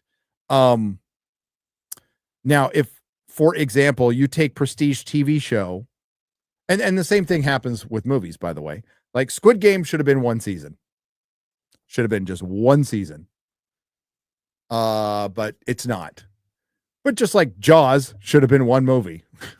You know, it should have just been one movie. And we got a bunch of sequels and people will love them. But Jaws should have been one movie. So you're seeing the same thing happen. The problem is you can't make as much money off the prestige TV show as you can off the movie. You just can't. The way it's set up. But artistically, creatively, it would be, the writer would be more valued. I mean, this is in theory. This didn't happen, by the way. The writer would be more valued. True Detective really cracked the code with season 1 when you had one director throughout the whole season. So you have a consistent look. And that should have been the future. They just couldn't figure out how to make money from it. Well, and also, there was just too many streaming services. So when it goes back down to basically 3 and 4 main ones, maybe they figure it out, and it's probably because of ads. But then you're just going to have to go back to procedural TV to do that. Movies are in trouble because the independent film and the middle of the road film, mid-budget film, has been destroyed by streaming. Also, the biggest problem Hollywood has that they refuse to acknowledge that we bring up as much as possible, because until they acknowledge it, I'm going to bring it up, is you alienated and pissed off half your fucking potential customers, potential audience, half the country, but not just half this country. Your woke shit pisses off the world too, because it's really specific to America. Disbrew brings this up all the time. It's like, quit bringing your personal hangups to another country.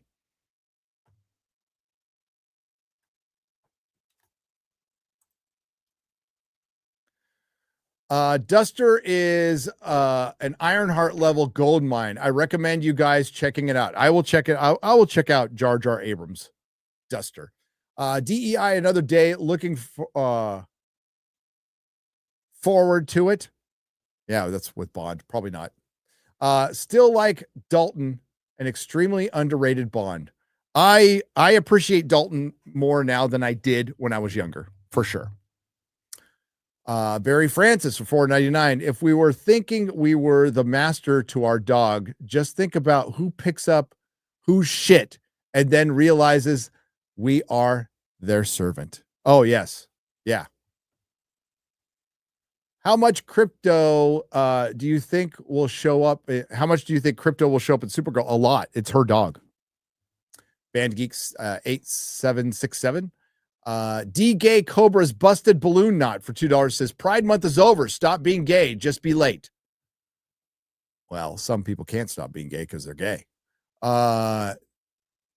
Nick Tomato for 2 Chilean pesos. Dude, I love Buffy and Angel. So do I. I'm about to rewatch it again.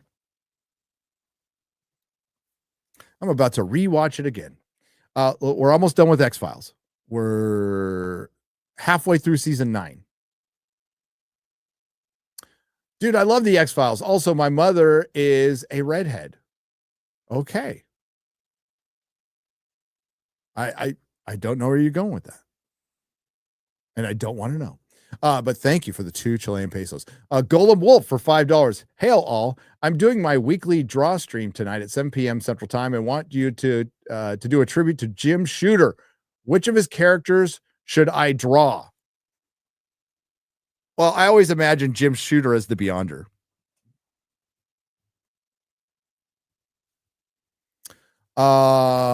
Archer Merchant for $5. They took money increases in favor of AI protections. The focus should never have been on racial compensation either. It was all downward. It was all a downward slope. You're right. Racial compensation. That's a good way to put Good way to put it. It was transactional.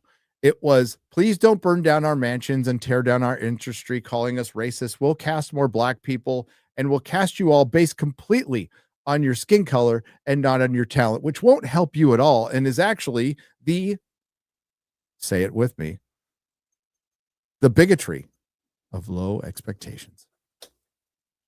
Enoch Mamon reviews and rants for $10. I just want to point out that Tulsa King did the whole emasculated man standing up to his neighbor whose dog is taking a dump on his lawn first, and much better than Ironheart. Watch Tulsa King.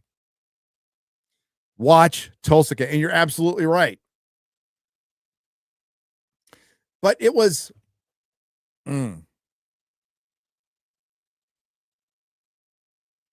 He emasculated himself.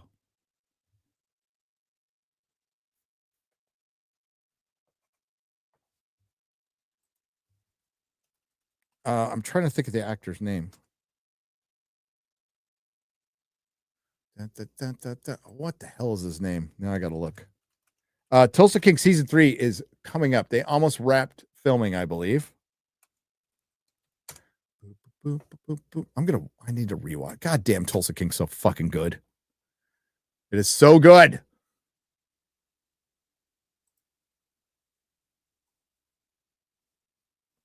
I'm blanking. It's Max Casella. He reminds me of Bruno Kirby, who I know passed away, but he plays Armand. He's fucking great. He's one of my favorite characters. And I like Martin Starr too. Martin Starr was great in terrible in Spider-Man movies, but great in Silicon Valley. What a cast too. Garrett Hudlin's in it. Nick Tobato for 10 Chilean pesos says, did you know the second in charge of ME2 was charged and convicted with assaulting a minor, 14-year-old boy? Sexually assaulting a minor, literally on body cam. And it's charge of Me Too. Not ME2. It says ME2 like MI2.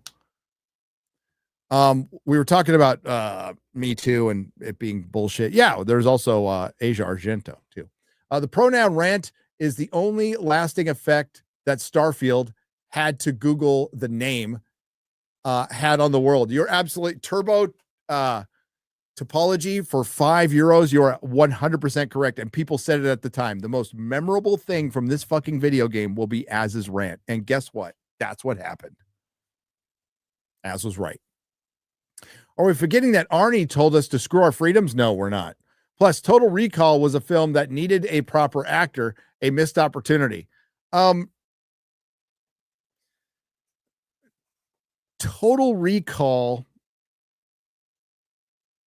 I mean, they made it into an Arnold Schwarzenegger movie, and that's how everybody's going to see it now. That's the problem with remaking it. And that's going to be the problem with remaking Running Man. It's an Arnold Schwarzenegger movie. It's based on a story that's different, but now everybody's going to see it as an Arnold Schwarzenegger movie, and that's what it'll be compared to. I like Glenn Powell, but that movie trailer did not super impress me. But I hope it's great, and I love Edgar Wright. I do. Janky4 for $5. Arnie's Runging Man was way off the Stephen King story. Yes, it was. This one looks to be really close to the book. Might be why it feels off to people. Yeah, it's supposed to be closer to the book. Richard Bachman. Gringo Mayo for $5 says, have any of you gentlemen or Asian ladies picked up the Sean Connery 007 4K Steelbook box set yet? I got mine about a week ago. Dr. No is a banger. I was able to, actually opened up my stuff from my P.O. box today, and I have it. I have my Steelbook 4K Sean Connery 007 4K set, and I can't wait to dive into it. I might do it today because I got a little time before Superman. Crichton was paid big by Universal to write The Lost World as a blueprint for their film. He had no intention of writing a sequel, never wrote them. Yep. By the way, read Westworld. It's one of my favorite stories is Westworld, period. I love the original movie. And in my headcanon, it only has one season and it works really good as one season. Goes to shit after that. Tim Cottrell for $5 says, went to COSI in Columbus, Ohio, saw some reconstructed raptor bones. They were as small as a medium-sized dogs. Jurassic Park lied. They can still be dangerous, though. I hear a Frankenstein for $5 says, coming in late, but y'all know if that UFC chick was Supergirl, you guys will be like, wow, God bless Gunn. Up the budget. That UFC girl, like Gina Carano? I mean, it's hard to say. It didn't happen. I love that. You all know if this one person you liked was cast. Okay. Y'all know if Henry Cavill was playing Superman instead of Cornsweet, you'd all be, yeah, probably. And if my aunt had nuts, she'd be my uncle. Didn't fucking happen. So it's hard to say if you're in your made up scenario, but I would say I like Millie Alcock, not Alcock. I thought she was really good. I think she was the better Rhaenyra. So I like the casting quite a bit, actually. I think it's pretty accurate. I don't like Stephen King. I don't like Tom King. His involvement, they're basing it on his story. That's my problem with Supergirl. But not the casting. Not at all. I said that was good from day one. Vale Control for $10 says, thanks as always for being the best creators on the platform. Cheers. And fuck Disney. I am over Star Wars and Marvel. I will not give them any more money. Also, I'm excited for your books, guys. Stay well. Saints and Sinners reached 10,000. Congratulations, guys. Well done. Well done. Yeah. Thank you. I appreciate it. It's called Real BBC. Can't get any blacker than that. Yeah, we're Cole Hauser. We are the blackest podcast on the internet for sure. 1/4 out of 10 black people agree. Evening, guys, from a very sweaty London. Ugh. I'm just in time for Coke and racism, says Viking Daddy for 10. Oh, okay. Whatever you're doing at your house, we don't judge while you watch. All right. So about the smoke detectors, there is a theory that black people are allergic to 9-volt batteries that should be studied. I hope James Gunn plays himself in Superman. I do too, Colin Walker.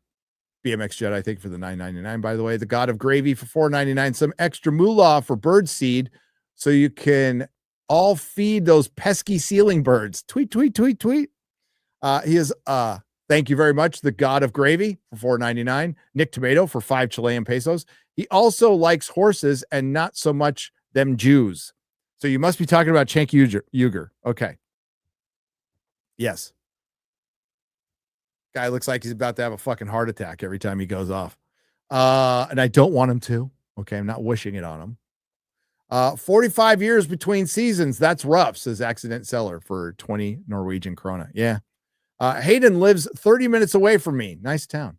Hayden Christensen. Oh, Hayden Christensen. Yeah, he's lives on a Canadian farm, living his best life. He looks super happy.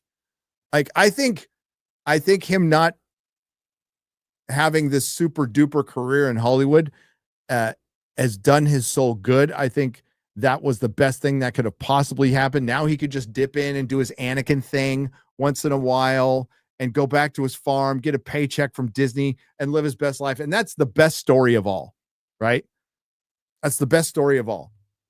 Listen, he wasn't a great actor as Anakin. I know a lot of people like him. It's idealized to a lot of young people who watched it. But as an older person who watched it, I'm like, yeah. But he could act at the time. I mean, Virgin Suicides. How many people saw the Virgin Suicides? So great soundtrack by Air, by the way. Really good soundtrack by Air. But yeah, I think he's way better off now.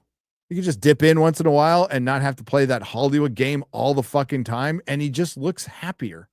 He looks healthier. Probably saved his life.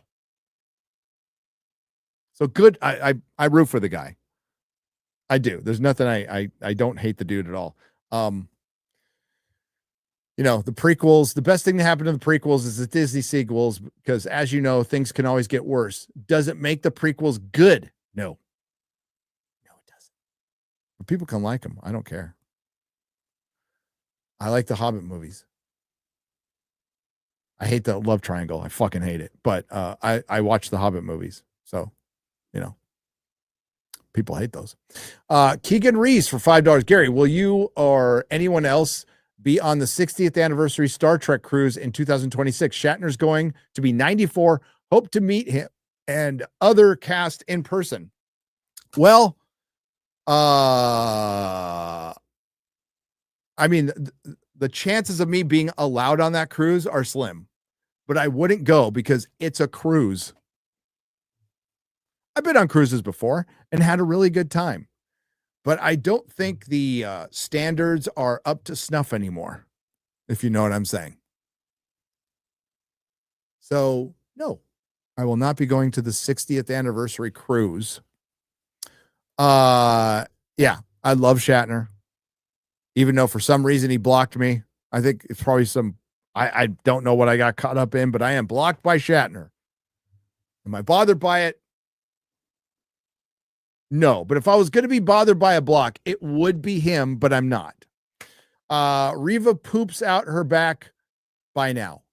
Yes, she does. We were talking about Obi-Wan. You mean cricket score for D.E. Ironheart. Thank you, Ministry of Wrong Thing, for $1.99. K.L. Chuckles for $5. As someone that could tell you anything about Exer Kun, Star Wars is dead under Disney. Yes, it's done. It's done. They're going to remake the prequels and the original trilogy. It's the only card they have left to play. So will Reva's lightsaber chirp when its battery is low? Reva Schlurpo Williams. Anyway, see you next Tuesday. Snacks. Thank you for the $5. Whiskey Mindset for $1.99. Rest in peace to comics legend Jim Shooter. Rest in peace, brother. Enoch Mamon reviews and rants for $5. I've never bought from Hot Toys before. The Nightfall Batman will be my first. I need that. It's amazing. It's amazing. I like the antagonist twist in Predators, if only it wasn't one of the two white men in the diverse group. Of course, Paper Liger for $5. They shouldn't remake all Arnie flicks with Pedro, or they should remake all Arnie flicks with Pedro. That'd be funny. That'd be great for the YouTube channel. Fat Horse for €2. Thank you. Anakmon reviews and rants for $5. The Running Man remake seems to be following the plot of the book to the letter, but they added the tone from the movie. I don't know if that'll work. I don't know. We'll see. I like Glenn Powell. I do. G-Man for $5. I thought they already remade Running Man a few years ago. It was called Hunger Games. You know what the one thing Hunger Games gets right is celebrity, is the talk shows.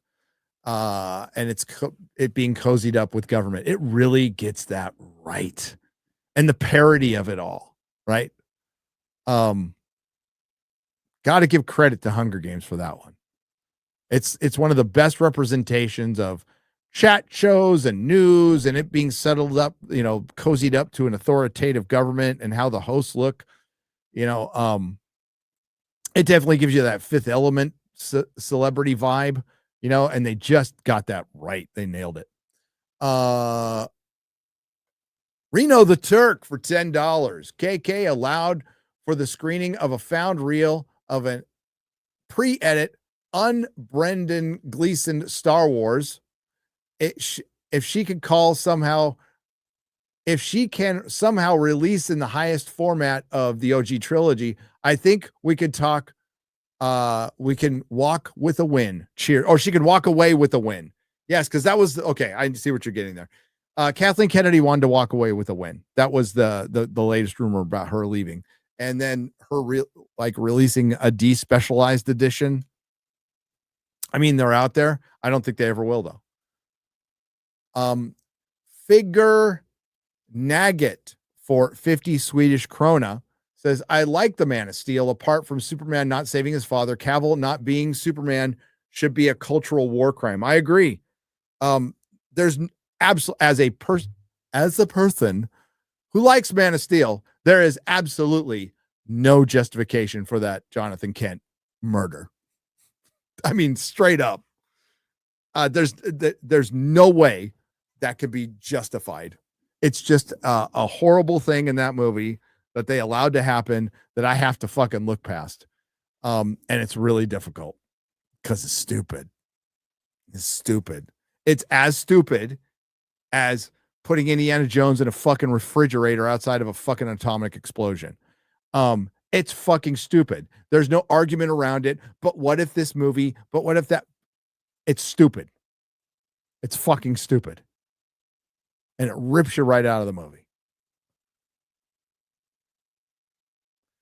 Mountain Gnome for 5 Canadian pesos. I tried watching New Black Mirror, 2 women having an office fight. Then I tried watching Halo, more garbage. Yeah, I couldn't get, I wanted to get to the Capaldi part of Black Mirror, and Black Mirror just is fucking woke. It's been woke for years and years. All right. There's the Star Trek episode that is just girl boss bullshit. And it's got what's her name in it from Penguin, who I like. Hi, she was also voiced a character in Venture Brothers. Hi, check out Terminalist Dark Wolf. Looking good. It is looking good. It is odd that they chose a prequel instead of season 2 and then took 2 or 3 years to come out with it, but I'm going to watch the shit out of it. August 27th. Does Gunn get final cut on Superman? I think he does. Yes. Mick the Flower Chick for $5 listening while on the tractor cutting hay. Oh, hail farmer. Thanks for keeping me company, guys. Mick, hail. Thanks for tractoring. Looking forward to Squid Game Season 3 EFAP takedown. Remember to pack a lunch. Yeah, they're probably, I saw the ending and I'm like, oh, you got to be fucking kidding me, man. But yeah, I will watch it eventually. Big Ounce for $2 says weekly Marvel versus DC, King Shark versus Man Ape. King Shark. Not even close. The Nabsky for $5. Well, if Star-Lord and Black Widow can't stop those Jurassic dinos, maybe Ironheart can in the next film. I mean, she's so moronic. She really is. Ironheart was like really fucking dumb. So if you want to like separate, there's a Disney Plus shows all suck except for the 3 I mentioned earlier, which are, and like X-Men 97 is the best. And then Guardians of the Galaxy Christmas Special and Werewolf by Night. Everything else is shit.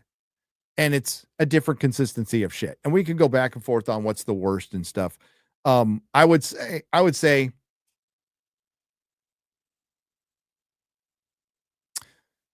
Secret Invasion was so, I can't believe a lot of people missed the boat on Secret Invasion. Holy fuck, was that bad? But Ironheart is dumb. I mean, it is the dumbest thing they have done. It's nonsensical. It's incoherent. There's no character through lines.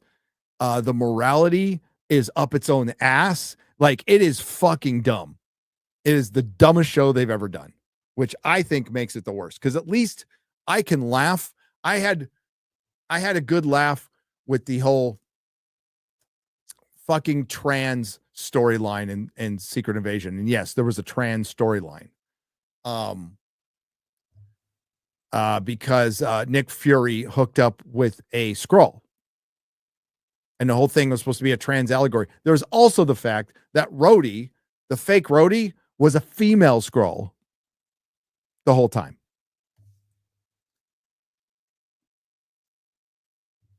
Since Civil War.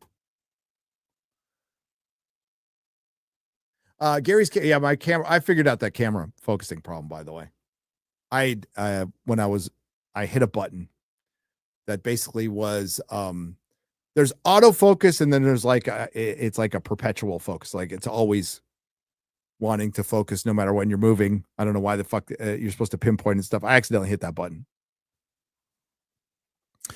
Gary's camera is mimicking his eyesight. You're right. You're right.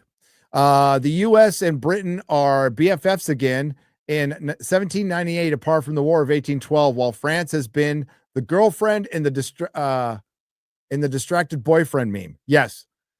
Matt Robertson for $5. Am I the only one who finds it funny that Riri being just the worst person in the show is actually faithful adaptation from the comics, not a hero? Yes, I mentioned that in my first review, that this is the most accurate representation of a comic book character Marvel has ever done. Unfortunately, it was with Riri Williams. Timothy Bolt, why not? Why is no one talking about the James Gunn on the Justice Gang uniforms? James Gunn equals James Gunn. I do all the time. The uniforms are shit. The uniform of Hawk Girl and Green Lantern and Guy Gardner. Mr. Terrific is fine. I prefer his GSA one from the Jeff Johns books that are great. Bros need to get your British pride back, going from UK to UAE. I have more British pride than fucking has. One moment.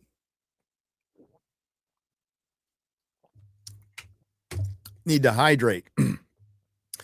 David Duke and Ryan Kinnell couldn't write something as racist as Ironheart after getting carjacked in Detroit. True.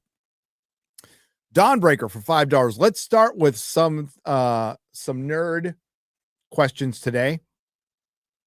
How would Moon Knight do in Gotham if he switched places with Batman? Would he do better or worse? Which Moon Knight? Like, are we talking about the original Mark Spector Moon Knight before they gave him all that personality bullshit? He wouldn't do as good as no. He's not as driven as Bruce Wayne is. It would be very different, but Bruce Wayne's superpower is his drive, his will. I know we talk about willpower with Green Lantern, but Batman is a powerless superhero. Sheer determination, obsessive determination.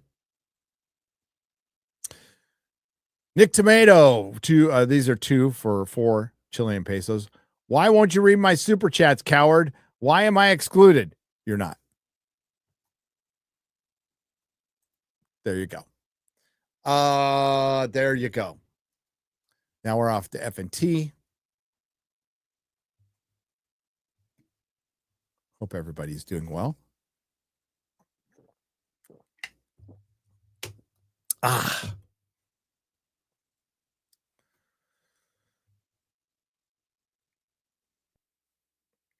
Yeah, Moon Knight is more brutal. You're right. But once they start introducing the personality shit, I'm kind of out. I like the Bill Sienkiewicz stuff. Was fucking awesome. Awesome. I tell you. All right. George Washington for $10 says, suck it, Cornwallis. Suck it, motherfucker. Jay Larson, 1214 for $1 says, hey, Gary, what are your thoughts on the Green Lantern show? You mentioned you like the Chandler as Hal Jordan. I do. I thought that was actually good casting. I just think it's too old if you have long-term plans for the character. Also, if the show has a huge budget, wouldn't a movie be better? Yeah, I think it's a very strange choice to make it like a buddy cop thing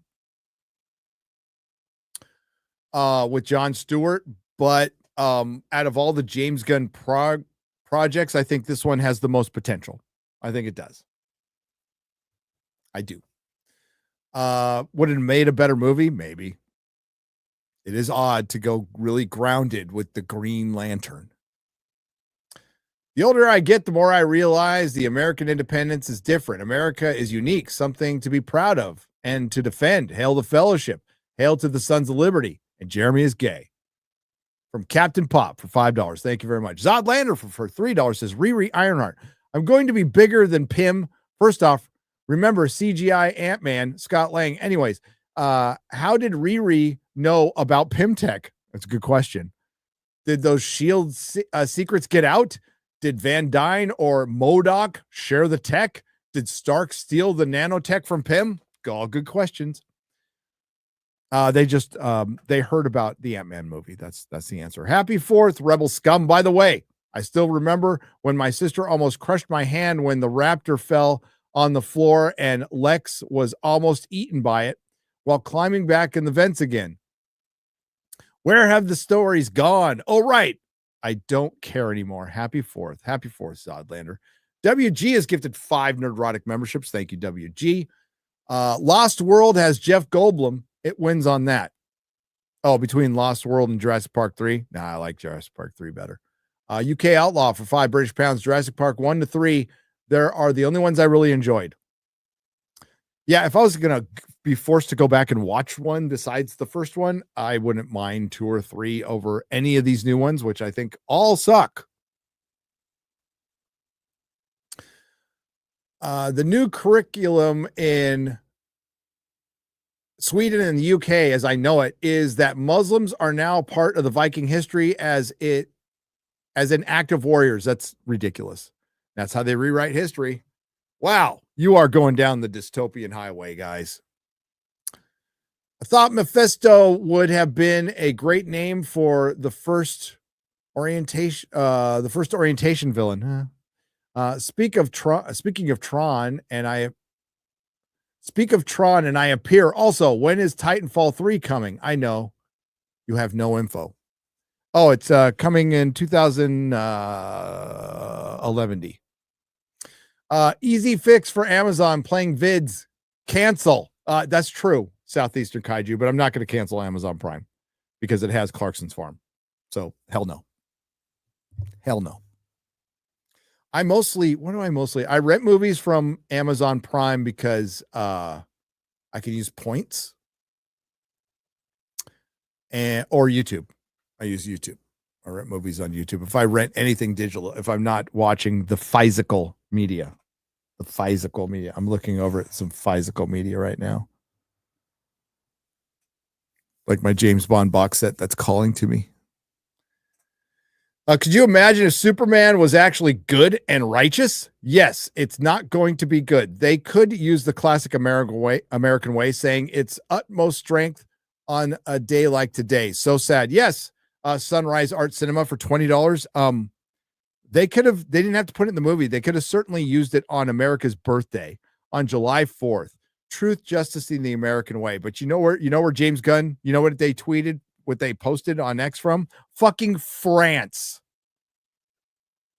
Fucking France on 4th of July. No acknowledgement of the 4th of July. And then going back to that, how do you not release Superman on the 4th of July weekend? How do you capitulate to Jurassic World? You're Superman.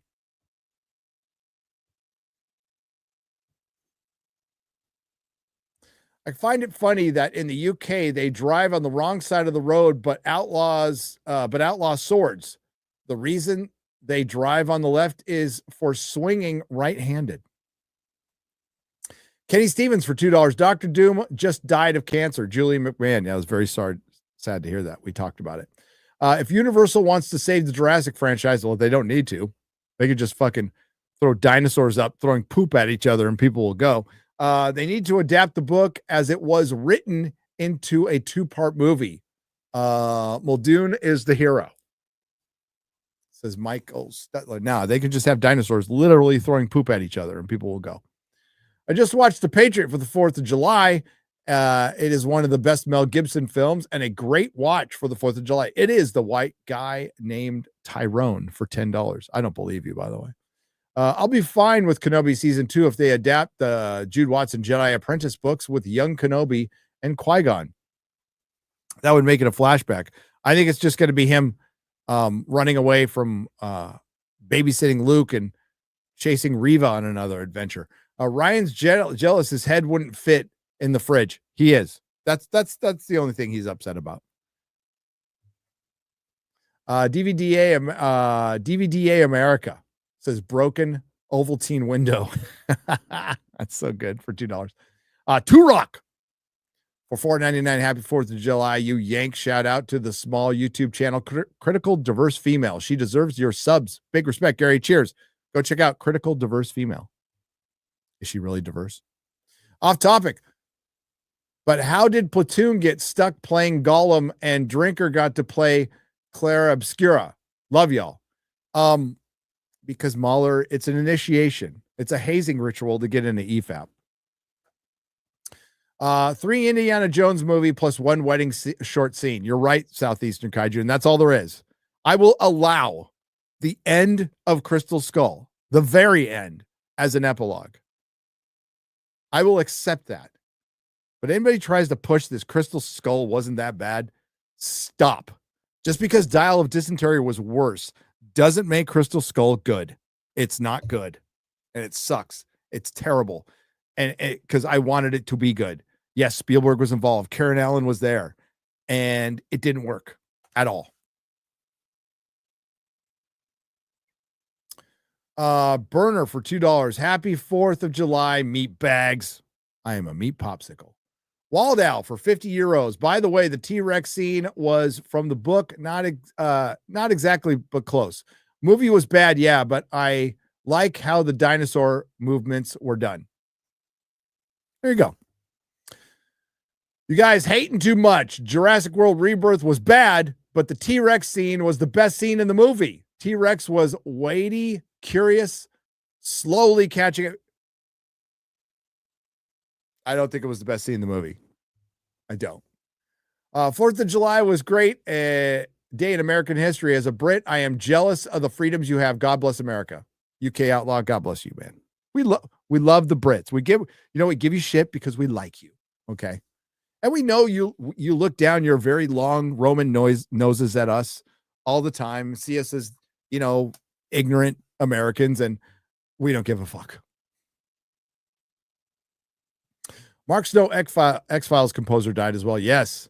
Composer of a lot of shows, but he will be known for one of the most iconic themes, if not the most iconic theme, and one of the best television shows in history. So rest in peace, Mark Snow. I own the soundtracks. I own Mark Snow soundtracks.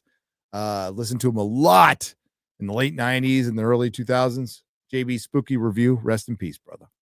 DJ for $10. Little Platoon is why we burn tea in the harbor. It aches me that I can't dispute his points. Yes. Good luck. Good luck. Jake Matheson for $5. Ironheart. Diverse people are all criminals. White men are either rich and evil or wimpy simps. And the devil is Jewish. That's right. Yet we're called the racists. Sacha Baron Cohen has the potential to be a great Mephisto. For one, he needs to look like Mephisto in the comics. But I think that I see the potential. I think he's a good actor. He's also, a woke elitist fucking dipshit, but he's a good actor. I think he's got talent, and I think he'd do a good job. But them wasting him in Ironheart is just that's your absolute state of Marvel. That and the the agents of Antifa or the Trans Titans, whatever you want to call them. The X, they, them, the League of Extraordinary they, thems. Shad, I'm a classically trained tenor. How can I submit a video to you? Ryan, you're gay. Daniel Richards, I believe, Shad, if you go to the About section of Shadiversity, I'm pretty sure there'll be an email there that you can contact him.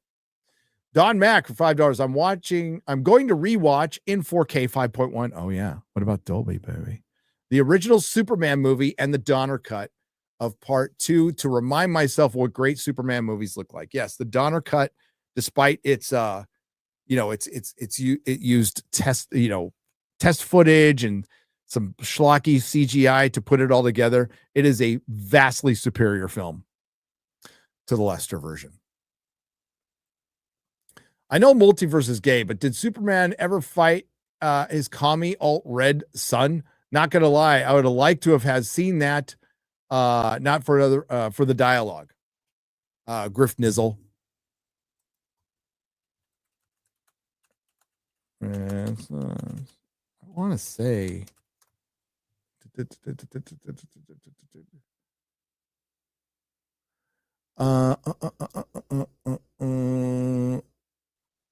that would be kind of cool. That's Mark Miller, by the way, Red Sun. But having not read a comic, a new DC comic in many years, I can't answer that. I don't know, don't remember. I noticed that you use One Piece music for your videos. Did you watch the anime? I have watched the anime, and I'm getting more into watching the anime, seeing that I am not going to be seeing One Piece season 2 for a year, which sucks. I also got the it's good music. Well, for one, Perry, my boy Perry is a One Piece fan, and dude, the vinyl version of that soundtrack for live action is brilliant. Good shit. Good shit. I'm annoyed that Johansson isn't complaining about the male. Oh, Scarlett Johansson. It says Johansson. I'm annoyed that Johansson isn't complaining about the male. Listen, half of her sex appeal comes from the voice. Why is it only the gays? What do you got against the gays? Thank you for the 50 Swedish krona. I did my part. Keep signing. Hashtag stop killing games, says Zodlander. Do your part, damn it. Garfield's Bizarre Adventure. It's comic book accurate for Superman to have a machine at the Fortress of Solitude that can turn somebody black for 24 hours. It is. It is. I hope they put that in there. I want them to do that. Garfield's Bizarre Adventure. I got that book CGC. I got a fucking 9.8 CGC of that book. I do. I'm not a huge fan of CG. CGC is, I like my books raw. Wait, raw. I like my books raw for the most part because I want to read them. I do have I have a very small CG collection for like super high value books, but I also have another one I can open and read. But that one I have a 9.8. That thing is locked. Yes. So my new thing of collecting is racist covers. That's my thing. So that's what and I don't get them off eBay. Jeremy talks about this and he's right. I'm the same way. I am all about the thrill of the hunt. So I will go to cons and I will look, and that's usually what I'll buy is I'll find some guy with golden age stuff. And I'm like, okay, what's the most racist shit you got? Most people, they laugh. Some people don't. But I'm like, show me what's the most racist shit you got. And that's what I get. I got a Young Allies. So I got to find the cover. I'll find it and show it to you guys on the next one, or maybe tomorrow on Real BBC. Holy shit, dude. God damn it. They're fun. And you know what? I mean, they're expensive, but they're not that expensive. Golden Age books, it's weird how they hold their value. Yet the people who actually want them are dying out. And I wonder where that goes. Because there's some pulp out there. Like if you get the first issue with Solomon Kane or the first issue with Conan, like you can, like those are within the realm of possibility for you to purchase. And you would think that that's just like the first printing of Harry Potter. Nobody can fucking afford that. The first printing of The Hobbit, nobody can fucking afford that unless you're like a fucking athlete who's been in the NBA for 10 years or just a super millionaire. Nobody can afford that shit. But Conan, the first Conan, like a working class guy, if he saves up, could buy it. And that's strange. That's so strange. That's the way it works out. Solomon Kane. Yeah. I have the first, by the way. I have both those. I have them both. Aiken for $7.99 Australian. They're going to make Superman the same as the comic. They'll portray the time Superman went to prison and made to pick up a kryptonite soap. Well, I mean, it happened in the comics. Can be a loaded phrase at times. But as many will point out, a lot of shit in comics was stupid and they shouldn't. And a lot of it that they rip from the comics is from the modern comics. And DC and Marvel have been pretty much mostly shit since 2017. With some exceptions, but it ain't what it used to be. The sales aren't what they used to be. DC's doing a little better now with their absolute run. I wouldn't know because I ain't fucking buying it. I am totally okay with taking my budget that I was going to spend for my Wednesday funny books every day and just buying back issues. So I still support my local comic shop. I still go to my comic shop. I still drop pretty decent amount of money. But it's just through their back issues. I'm just pulling out back issues.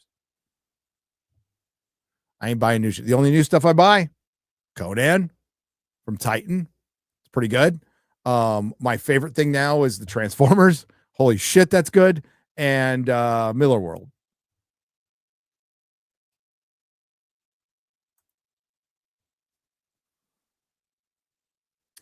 That's the only stuff I buy in the shop if they have it. The Miller World stuff is usually sold out pretty quick.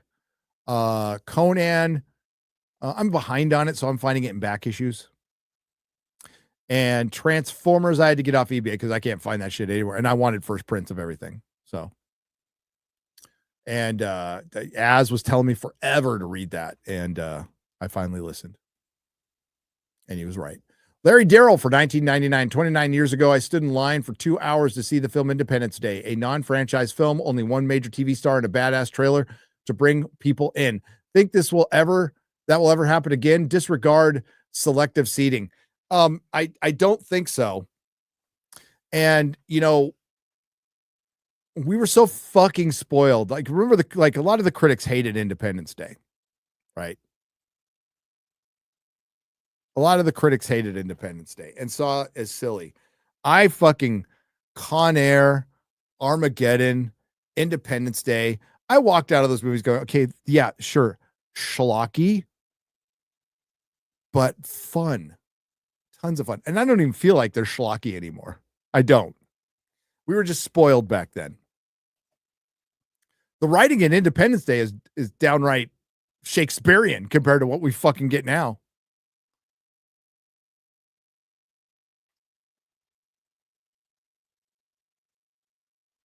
Love Independence Day. Love Armageddon. Con Air is one of my favorite movies of all time.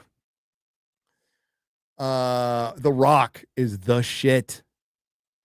I miss old Michael Bay. We treated you too harshly. I even like his first couple. I really like the first Transformers film. I do. Batman 1989 is where it all started for me. Went to the cinema 3 times to watch that. I am a nerd. Happy Independence Day, FNT. The most American thing I can think of is the cinematic motivational monologue. What are each of yours? For Independence Day, what's the most? Oh God, I need to think about that. What's the most American thing I've seen in a movie? That's not that speech. Like, everybody's going to go for that speech, but what's the most American thing? I'd have to think about that. I'd have to think about it. Y'all should definitely check out Ramayana teaser. Thank you, Rahul Ray, for 40 Indian pesos. Sergeant York was a real superhero, and they made a movie. King Eskel 8 for 50 Norwegian krona. The MCU is in need of a persuasive. Is that supposed to be percussive? persuasive. I can't read. Maintenance. Phase 5 is an attempt to continually technically taps the blip is for the birds. Yes, the 5-year blip, aside from going full on MCU and all your stupid shit, the blip is the snap is fucking retarded. Is absolutely retarded. And the ramifications from that would last generations. For our 4th anniversary, my girlfriend got me the very first Batman comic, my very first Batman comic, The Dark Knight Saga. I've only seen the films and the animated series. Is this a good place to start? Should I get another first? Hail to the panel and happy 4th of July. That's a good first. Yes, it is. And that's a good girlfriend. Maybe you should lock it down if she's buying you that stuff. Just saying, 4 years. 4 years. And she just bought you a Batman book for your birthday. Lock it down, bro. What the fuck are you waiting for? Hail FNT. Anyone think Gunn's Superman is just invincible? Emotionally optimistic yet flawed, naive upstart in a world of established jaded heroes trying to be good, struggling between love life, heroism, and alien heritage. Well, I mean, Invincible is just Superman. It's just another derived Superman. Okay. With, mixing in like actually Spider-Man and other problems, but there's just, that's kind of what it should be. I have no problem with that. And that's why many of us were talking about the reverse Kingdom Come, where Superman is around a bunch of idiot superheroes that are going to do a lot of damage, and they need to be reined in. And it's kind of a return to heroism at the end. Kingdom Come is brilliant, by the way. It's so fucking good. And maybe that's what they're doing. I think you just establish Superman. That would be me. But I don't know if any other reviews have snuck out. The fact that there's an embargo until today, the embargo lifts, right? Is it today? Is it tonight? Yeah, I don't like the logo either. I like I like the logo in Kingdom Come. I like it a lot. I don't like it in this movie. I think it should be a traditional S, like they did in Man of Steel. I thought the one in Superman Returns was a little too small, in my opinion. But yes, the review embargo drops tonight, so we'll find out. And I'm going to see it in just over 24 hours. I'm going to see it, and I'll fucking walk out of the theater, and I'll let you know right away. And then I'll get into my painstakingly detailed. It's going to be tough to review because Warner Brothers hits what they've been doing lately, and I guess it's fine, is they wait a few months to hit you. So you do your review on your Warner Brothers thing, and about 6 months later, they copyright claim you to shit. And it's an absolute abuse. And I know you don't want to hear YouTuber problems. I'm still doing the video, and I'm still doing it exactly the same way as I'm going to do it, knowing that they're going to fucking hit it. But whatever. That's just the way it goes. But they've been waiting, like on Furiosa and Joker 2. They waited 6 months. So it's like, all right, whatever. I'm fine with that. If that's going to be our compromise, okay. But we'll see. We might have to draw stick figures for that Superman review. Yeah, just do a fucking car video. But yeah, we're all gonna get nicked on it. Like, who gives a shit? I'm doing it anyway, and I'm gonna go into it the same way I would go into any other review. Griff Nizzle for 20. Also, how does this shit get made but no season 2 of Hellstrom? A show I actually liked. Don't judge me. You liked Hellstrom, Griff Nizzle? Okay. All right. Son of Satan is one of my favorite characters. I didn't like the show, but if you liked it, Griff Nizzle, you're welcome here, buddy. The morality of Ironheart is based on people who have been appointed to I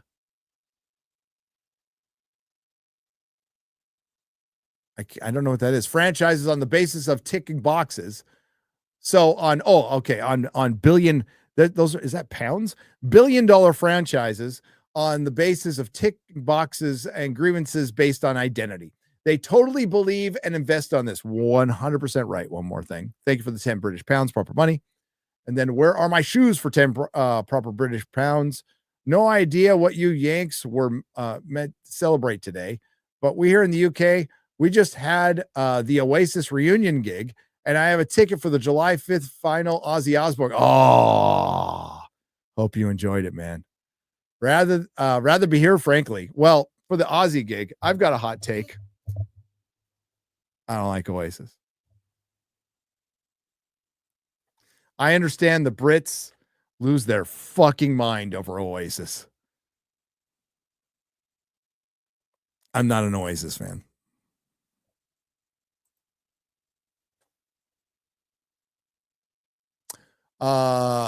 Birdzilla for $10 says Ironheart is what happens when you let pseudo intellectuals write television. They use big words. They didn't even use that. They don't understand to make themselves. Well, they that's true. What about matriculation? Matriculation. It's like, look smarter than they actually are. The Hassan Pikers of Marvel. Yes. Imagine selling your soul to get Google Home back. Ministry of Wrong Things. That's good. That's good. That is good. You say Ironheart is the worst live action Marvel show ever. Heard of Moon Girl and Devil Dinosaur? It's a woke and it's animated. So, I mean, this happens all the time. So I'll tell you my difference here, but it's a woke animated Marvel show aimed at kids. The protagonist is several ways, just like Riri. No, she's just like Riri, just like she is in the comics Doge for $10. But this always comes up when it's like, hey, what's the best Batman? Everybody goes, animated series. It's like, I'm talking about live action. I'm thinking that's assumed. Live action, I do not see live action and animated. They are not on the same level to me. They're just not. They are not. They're not written on the same. The art that goes into the animation, if it's good, that's on a next level to me. But writing an animation is usually subpar to live action for the most part. There are exceptions, but I don't see them as the same. I do not see them as the same because there's things you can do in animation that you cannot do in live action. And it's a workaround on writing. Plus, the best writers go to live action. Now, are there exceptions? Of course. People love the writing of One Piece. There are some great animated features out there that are fucking goated, that are better than live action. But for the most part, I don't see them on the same level. I don't. And I like animation. But I wouldn't even waste my time watching an animated like kid show that's aimed at kids, even though it is completely woke and that's the whole point. But no kids watched it, so we can feel safe about that. But that's why I noped out on What If. It's just not on the same level. Griff Nizzle for $20. Here's a bargain for Mephisto.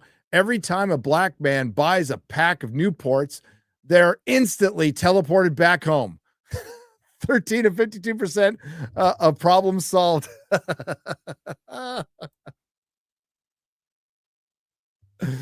Oh, there's some great, there's some great animation out there. I just don't see it on the same. For the most part, it's not on the same level because they cut too many corners. When they do something that they really put the effort into it, then we can talk, like Akira, shit like that. Then we can talk. Batman the animated series is fucking great. Is great. Superman the animated series is great. Justice League Unlimited is great. Avengers Earth the Mightiest Heroes is great.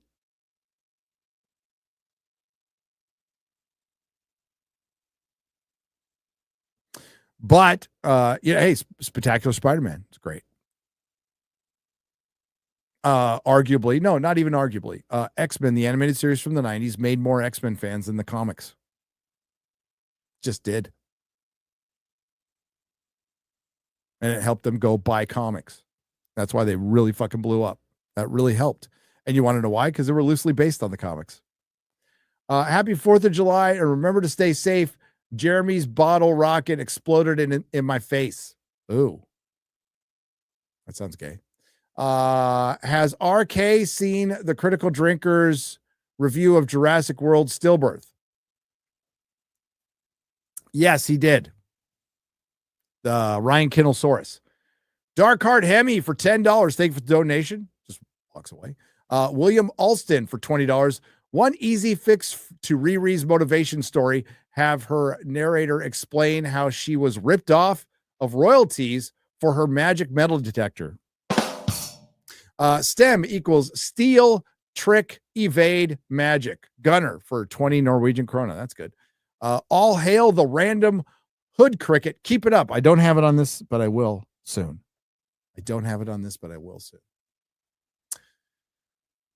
There was a vase full of LGBTQ plus flags at work for June. Once it became July, I stuck an American flag in the vase to overshadow the other flags. Based. I would have put a bunch in there, but based move. Hey, Gary, are you running EQ Dynamics or for your mic? I've got a Lewitt LCT 240 Pro after hearing you recommend it, and I'm still trying to dial it in for my videos. Appreciate y'all. Hail from a lurker. Okay, so I use the Rodecaster Pro 2. I would recommend the Rodecaster Pro 1. The Rodecaster Pro 2 has more bells and whistles, but it's also dumber. It's got a horrible power outlet that can break. And it doesn't have an app. You have to just connect everything online, and then that way I preferred the app that you can do more things with. And it was just more intuitive. But I liked it better. That's what I'm using. And then you set it to, you go to your mic settings here, and you set it to condenser.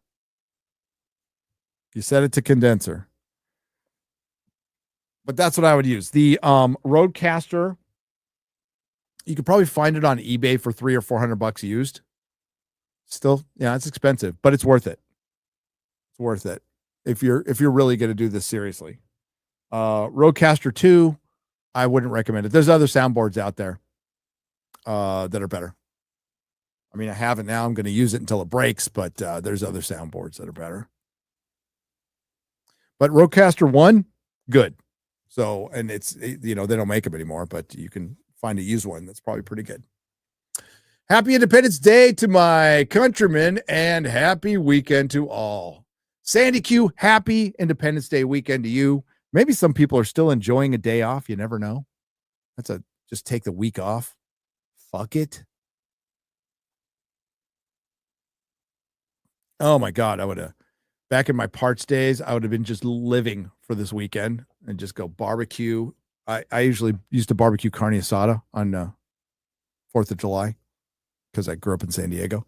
But we were in Wisconsin. We had fucking hard rolls and brats, and they were magnificent, smothered in sauerkraut and spicy mustard, and the shit. It was so good. For €5, hey guys, what are your thoughts on Stop Killing Games initiative and its involvement in the EU government into gaming? By the way, I signed it. I think that's fucking great. If it I don't know what I don't know what you can do, but if you're trying to save the games that you paid for, it's total fucking bullshit, by the way, that you pay for. They say pay. It's not rent. It is you're buying this movie, but then they take it away from you. That's why you want to get physical media all the time. But hey, I support my fellow gamers in their endeavors. So let's fucking go. For $10 more, he says, a long brewing question. But what happened to G&G Tabletop and the campaigns? Also, if you want better system for current D&D, try Shadow Dark. Gary, since you are reading Joe Abercrombie, I recommend you read something of David Gemmell. Is it Gemmell? Yeah, Gemmell afterwards. A lot of Abercrombie is inspired by Gemmell. I will, and I'm liking Abercrombie a lot. Like, it's pretty fun read. It's enjoyable. Ronan 411 for 200 Indian pesos. Or is it yen? I'm not sure. Hey, Gary, please support Ramayana. It's India's biggest budget epic that can be comparable to Lord of the Rings. Charles Roven is producing it. Hans Zimmer is one of the composers, and WB is in talks for distribution. Can I see it? Is there a place where I can see it? I'd love to see it. Gunner. OBL was a civil engineer. Crypto is a Mary Sue. He's not allowed to get punched. Dude, I knew, like, listen, I heard, this is through Chris Gore, but Chris Gore told me about the test screening where I heard the plot. And specifically, we talked about it on the Nooner months ago about the dog getting beat up. And I said at the time, I'm for keeping the dog getting beat up in it, because if it leads to a hero moment, I'm fine with that. That's why I'm fine with violence against women and stuff, because it's part of the story. It actually happens. It's not perpetuating it. Okay. If showing violence against women perpetuates violence against women, then showing violence against men perpetuates violence against men. It's not one side or the other. You're telling a fictional story. Anything should be allowed to a certain point. That's not breaking a law. That's not breaking a law. To a certain point. Are there certain lines we draw, like cuties? Yes, there are.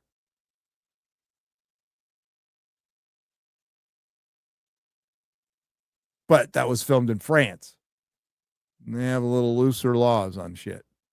I love Little Platoon, but hearing his accent on America Day makes me want to shove M80s into a box of Earl Grey. In fact, I'm going to do that right now.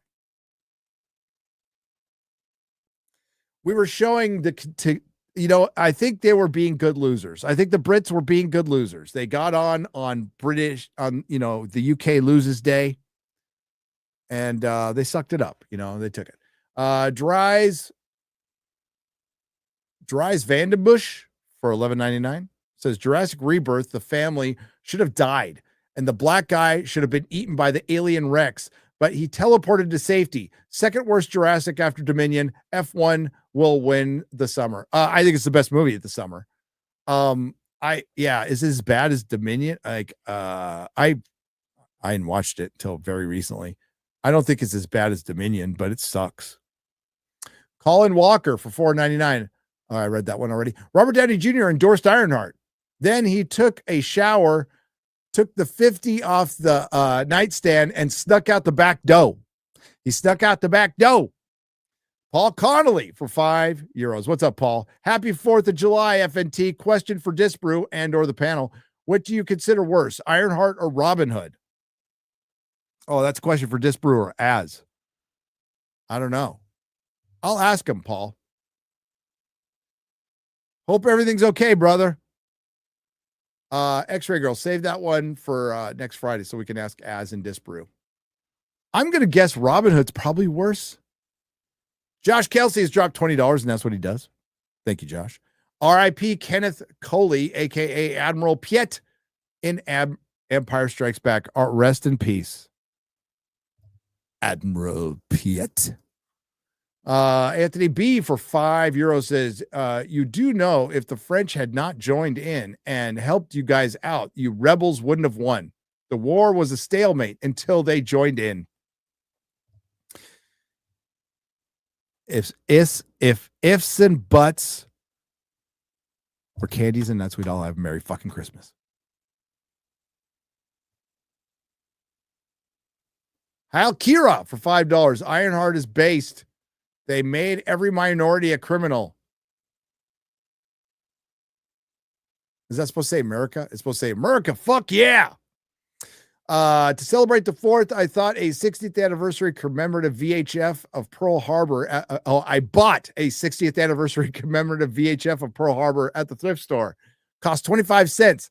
Never seen the movie, and I cannot play VHS tapes, but who cares? It's America's Day. Yeah, you just use it as art or get it sealed. Get it CGC'd or whatever. Venice Jam for $5. Says, sending love from Fort Sill, Oklahoma. Great day to be an American and happy to serve the best military in the world. Hail and sub. Cheers. Thank you for your service. Venice Jam. To the Americans on the panel, happy 4th of July. To the Brits on the panel, no hard feelings. No, fuck them. Mark, fuck them. Snacks for $5. Happy Independence Day to my fellow Americans and to all the Brits. Thanks for taking the L for our country. God bless America, the panel, and the chat. Hail. Siri. Siri. Where's Siri? Where's Siri? Where's Siri? Siri Davies for $4.99. I wasn't going to watch Iron Fart, but then saw Dennis Rodman is in it, so he must have made a return to acting. So I'm in. Well, I got to give Dennis Rodman that he was a force on the boards in Ironheart. Yeah. Jeremy Gay, hashtag never Beardo on FNT. Well, that'll be easy. Orn Ugaten, which is funny. 8 Sierra for $10. Gary just celebrated 5 years. Here's for the strength and hope. Cheers. 5 years sober is awesome. That's half a decade. Happy 4th of July. Now mock the Redcoats. Hail FNT, says the Singing Tigs for $2. Liam Crowns for 10 British pounds, proper money. Hail the happy 4th of July to all of the rebellious colonials. The only film that shall be consumed today is Independence Day. Suck it, Brits from Colin Walker for $4.99. Jake Tammon for $4.99. We won't go quietly into the night. We won't vanish without a fight. We're going to live. We're going to survive. Today we celebrate our Independence Day. Hail.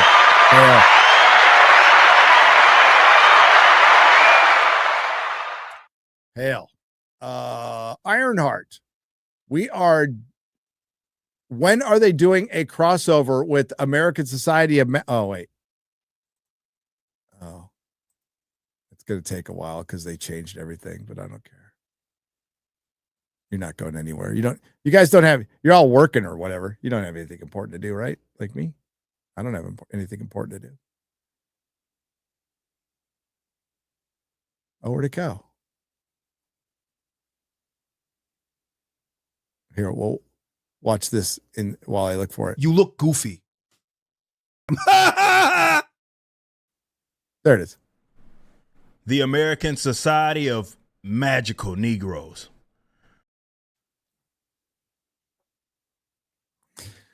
One of my proudest moments as a YouTuber was contacting all my friends of color and saying, hey, could you say Negro for me?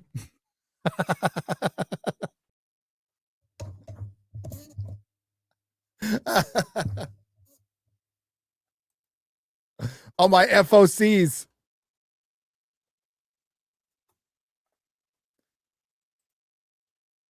It's like, Dad, up there in heaven, I know you're proud of me.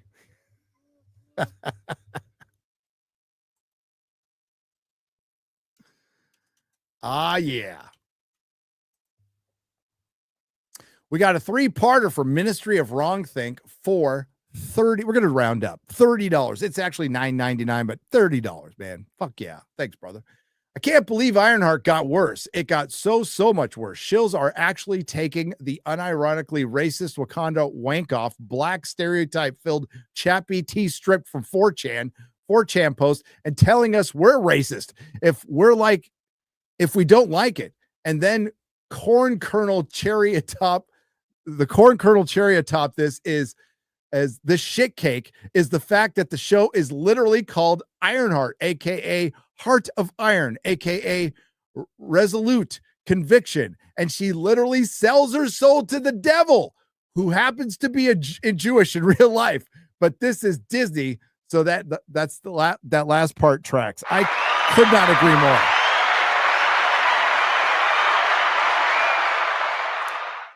Listen, I think poor Az is still like reviewing this episodically, and I think Disbrew is too. I'm like, listen, I'm gonna do this. I'm gonna see it through. And like, listen, hey, between the two videos, we've got almost 1.7 million views. So cool. Thank you. Thank you very, very much. But I'm like, I could go on. Like because we wanted it out Thursday because I was going to be going home. I could have made that a half an hour video. I could have made that an hour video. But because I 3/4 care about Garrett, I didn't want him up too late, although the motherfucker stays up till 4 in the morning anyway. And I know you're listening, Garrett. You know it's true. You know it's true. But I didn't want to put him through that much hell. If you notice towards the end of the second one, I just kind of rushed through everything and would get the fuck out because I'm like, I'm done. And I could go on. Hey, one thing I missed. I don't know who caught it, so I want to give him credit, but I did not catch this. Riri steals the Hood's cloak and puts it on her suit and hangs it on her suit in her workshop. The Mephisto's magical dark magic cloak is soaking in her suit, which is now magical.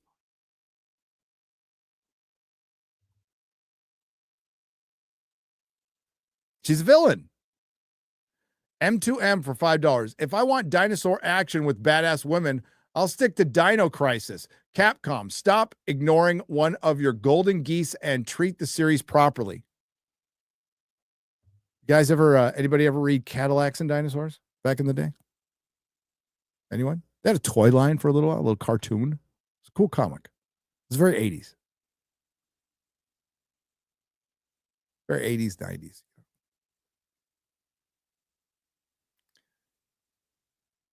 There is. There's I 3/4 care about you a lot. Not in a gay way though. Okay, maybe 1/3 gay for 3/4. Doing Steiner math for gay now. Gary, you should really check out Marvel Rivals. Voice lines between characters and the designs for them. Either they have Americans working in the studio or China is just better at understanding of Marvel. Maybe the fucking commies, you would think. How's it rate to Marvel's Ultimate Alliance, which is my favorite Marvel game?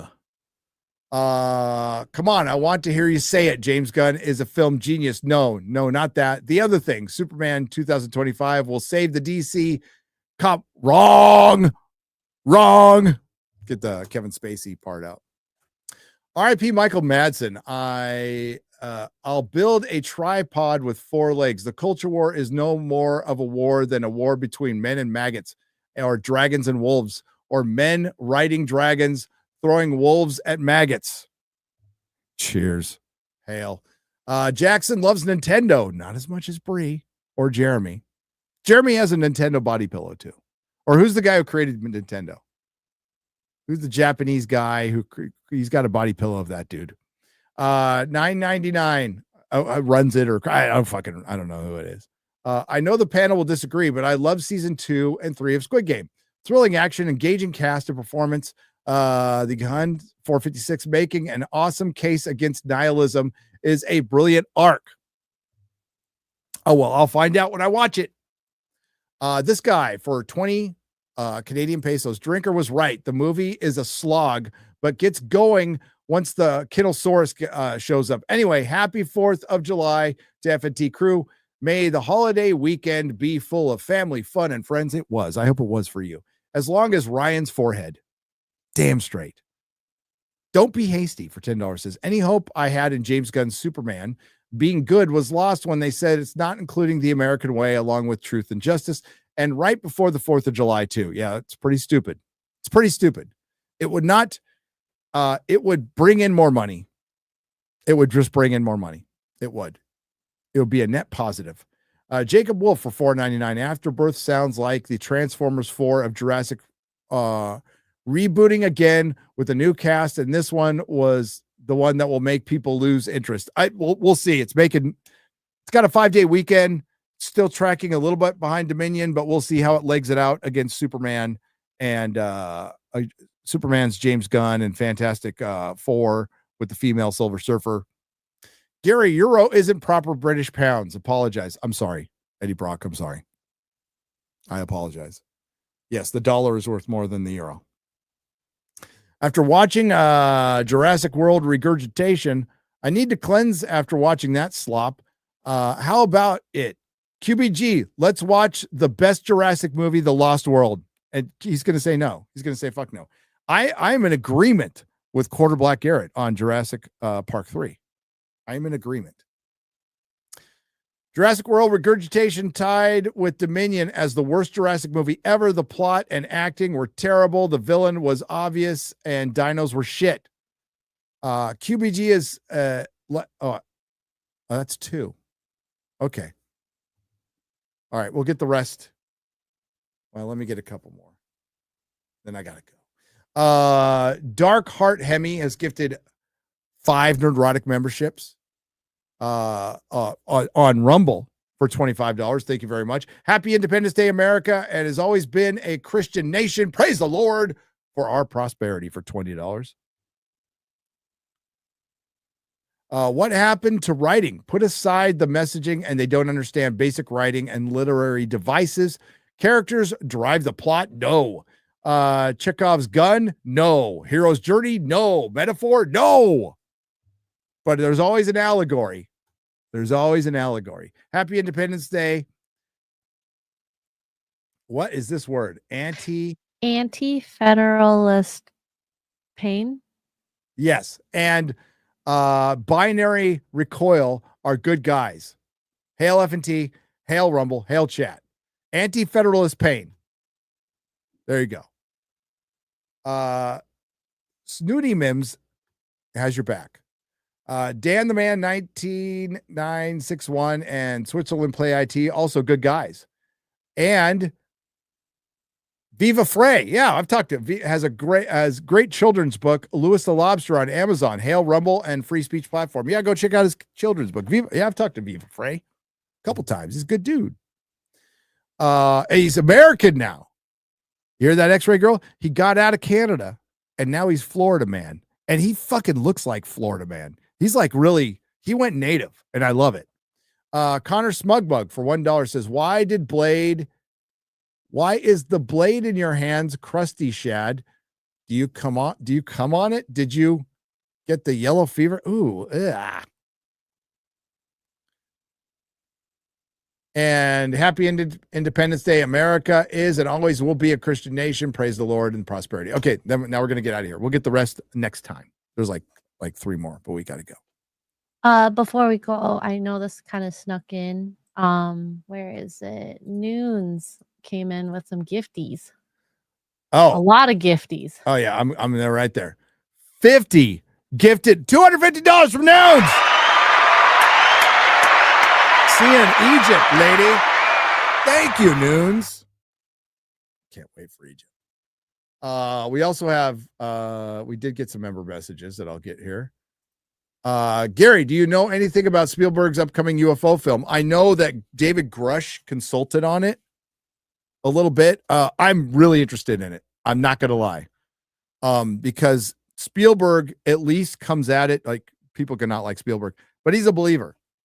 He's never seen one, but he's a believer. And he directed the best UFO movie of all time, Close Encounters of the Third Kind. So I'm actually looking forward to Spielberg getting back into genre.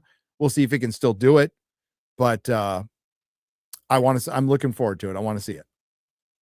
War Van Eagle TV is a new member. Welcome.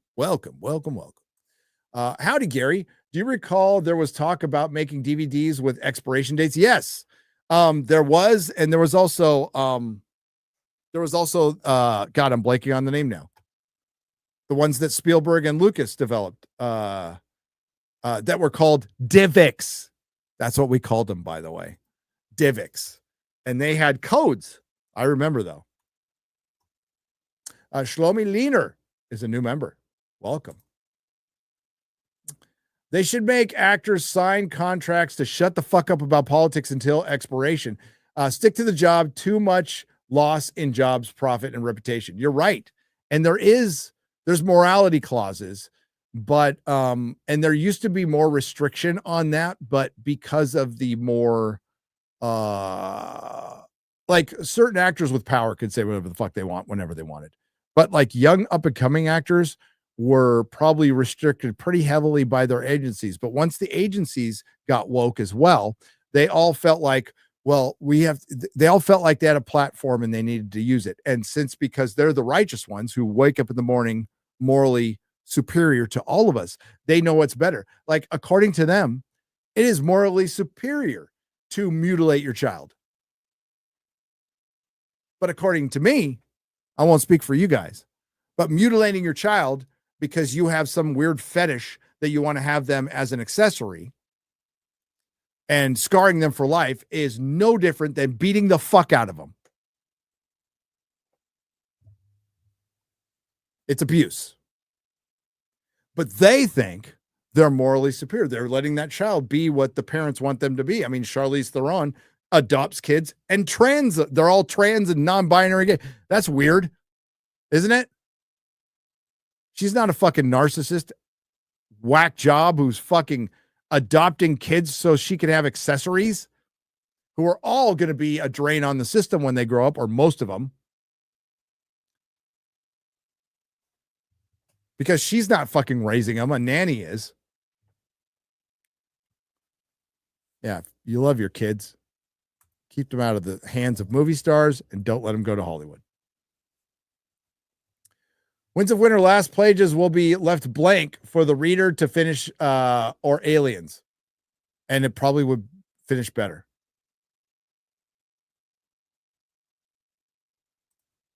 Gary, I'm a massive fan of Superman, and I definitely could see myself having a meltdown. Oh, I've read that one, but yes. Good luck with your channel, by the way.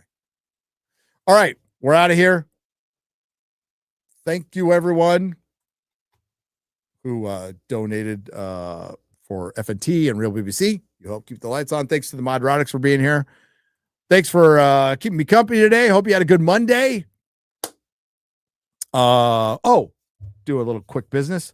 The I's have not been dotted. The T's have not been crossed, but we are staying with Rumble. They actually reached out to me and we chatted, and they want to keep me around. I don't know why. I didn't really question it, but we're going to dual stream on Rumble. So we're going to keep that going. And the book pre-sale starts Friday. I'm going to see Superman tomorrow at 7. And we'll all know by tomorrow. Well, I mean, you guys, for whoever's going to go see it, find out for yourself. Please find out for yourself, but we're all going to know. Real BBC will be on the main channel tomorrow, 1 hour earlier, 10 a.m. Central Time, because of Superman. Because I need a little extra time to get some of the prep done. Yes, we actually do prep for our videos once in a while. Right, Garrett? Once in a while. Yes, I'm a Rumble DEI recruit. No, they want to they expressed an interest in wanting to keep like stuff that's just not all political around. And yeah. So we keep dual streaming. We'll get pretty much everything's the same as it was before. And thanks. I think it's cool. No, we're just going to dual stream. There won't be a Rumble hour for FNT. We're just going to dual stream. We're just going to dual stream, but you might, you get a little extra time over here. So these nooners will go a little longer. They will go a little longer, like 3 hours instead of 2. But don't worry. It's not like when we went to Rumble, we were any different than we were on YouTube, because we weren't. We weren't.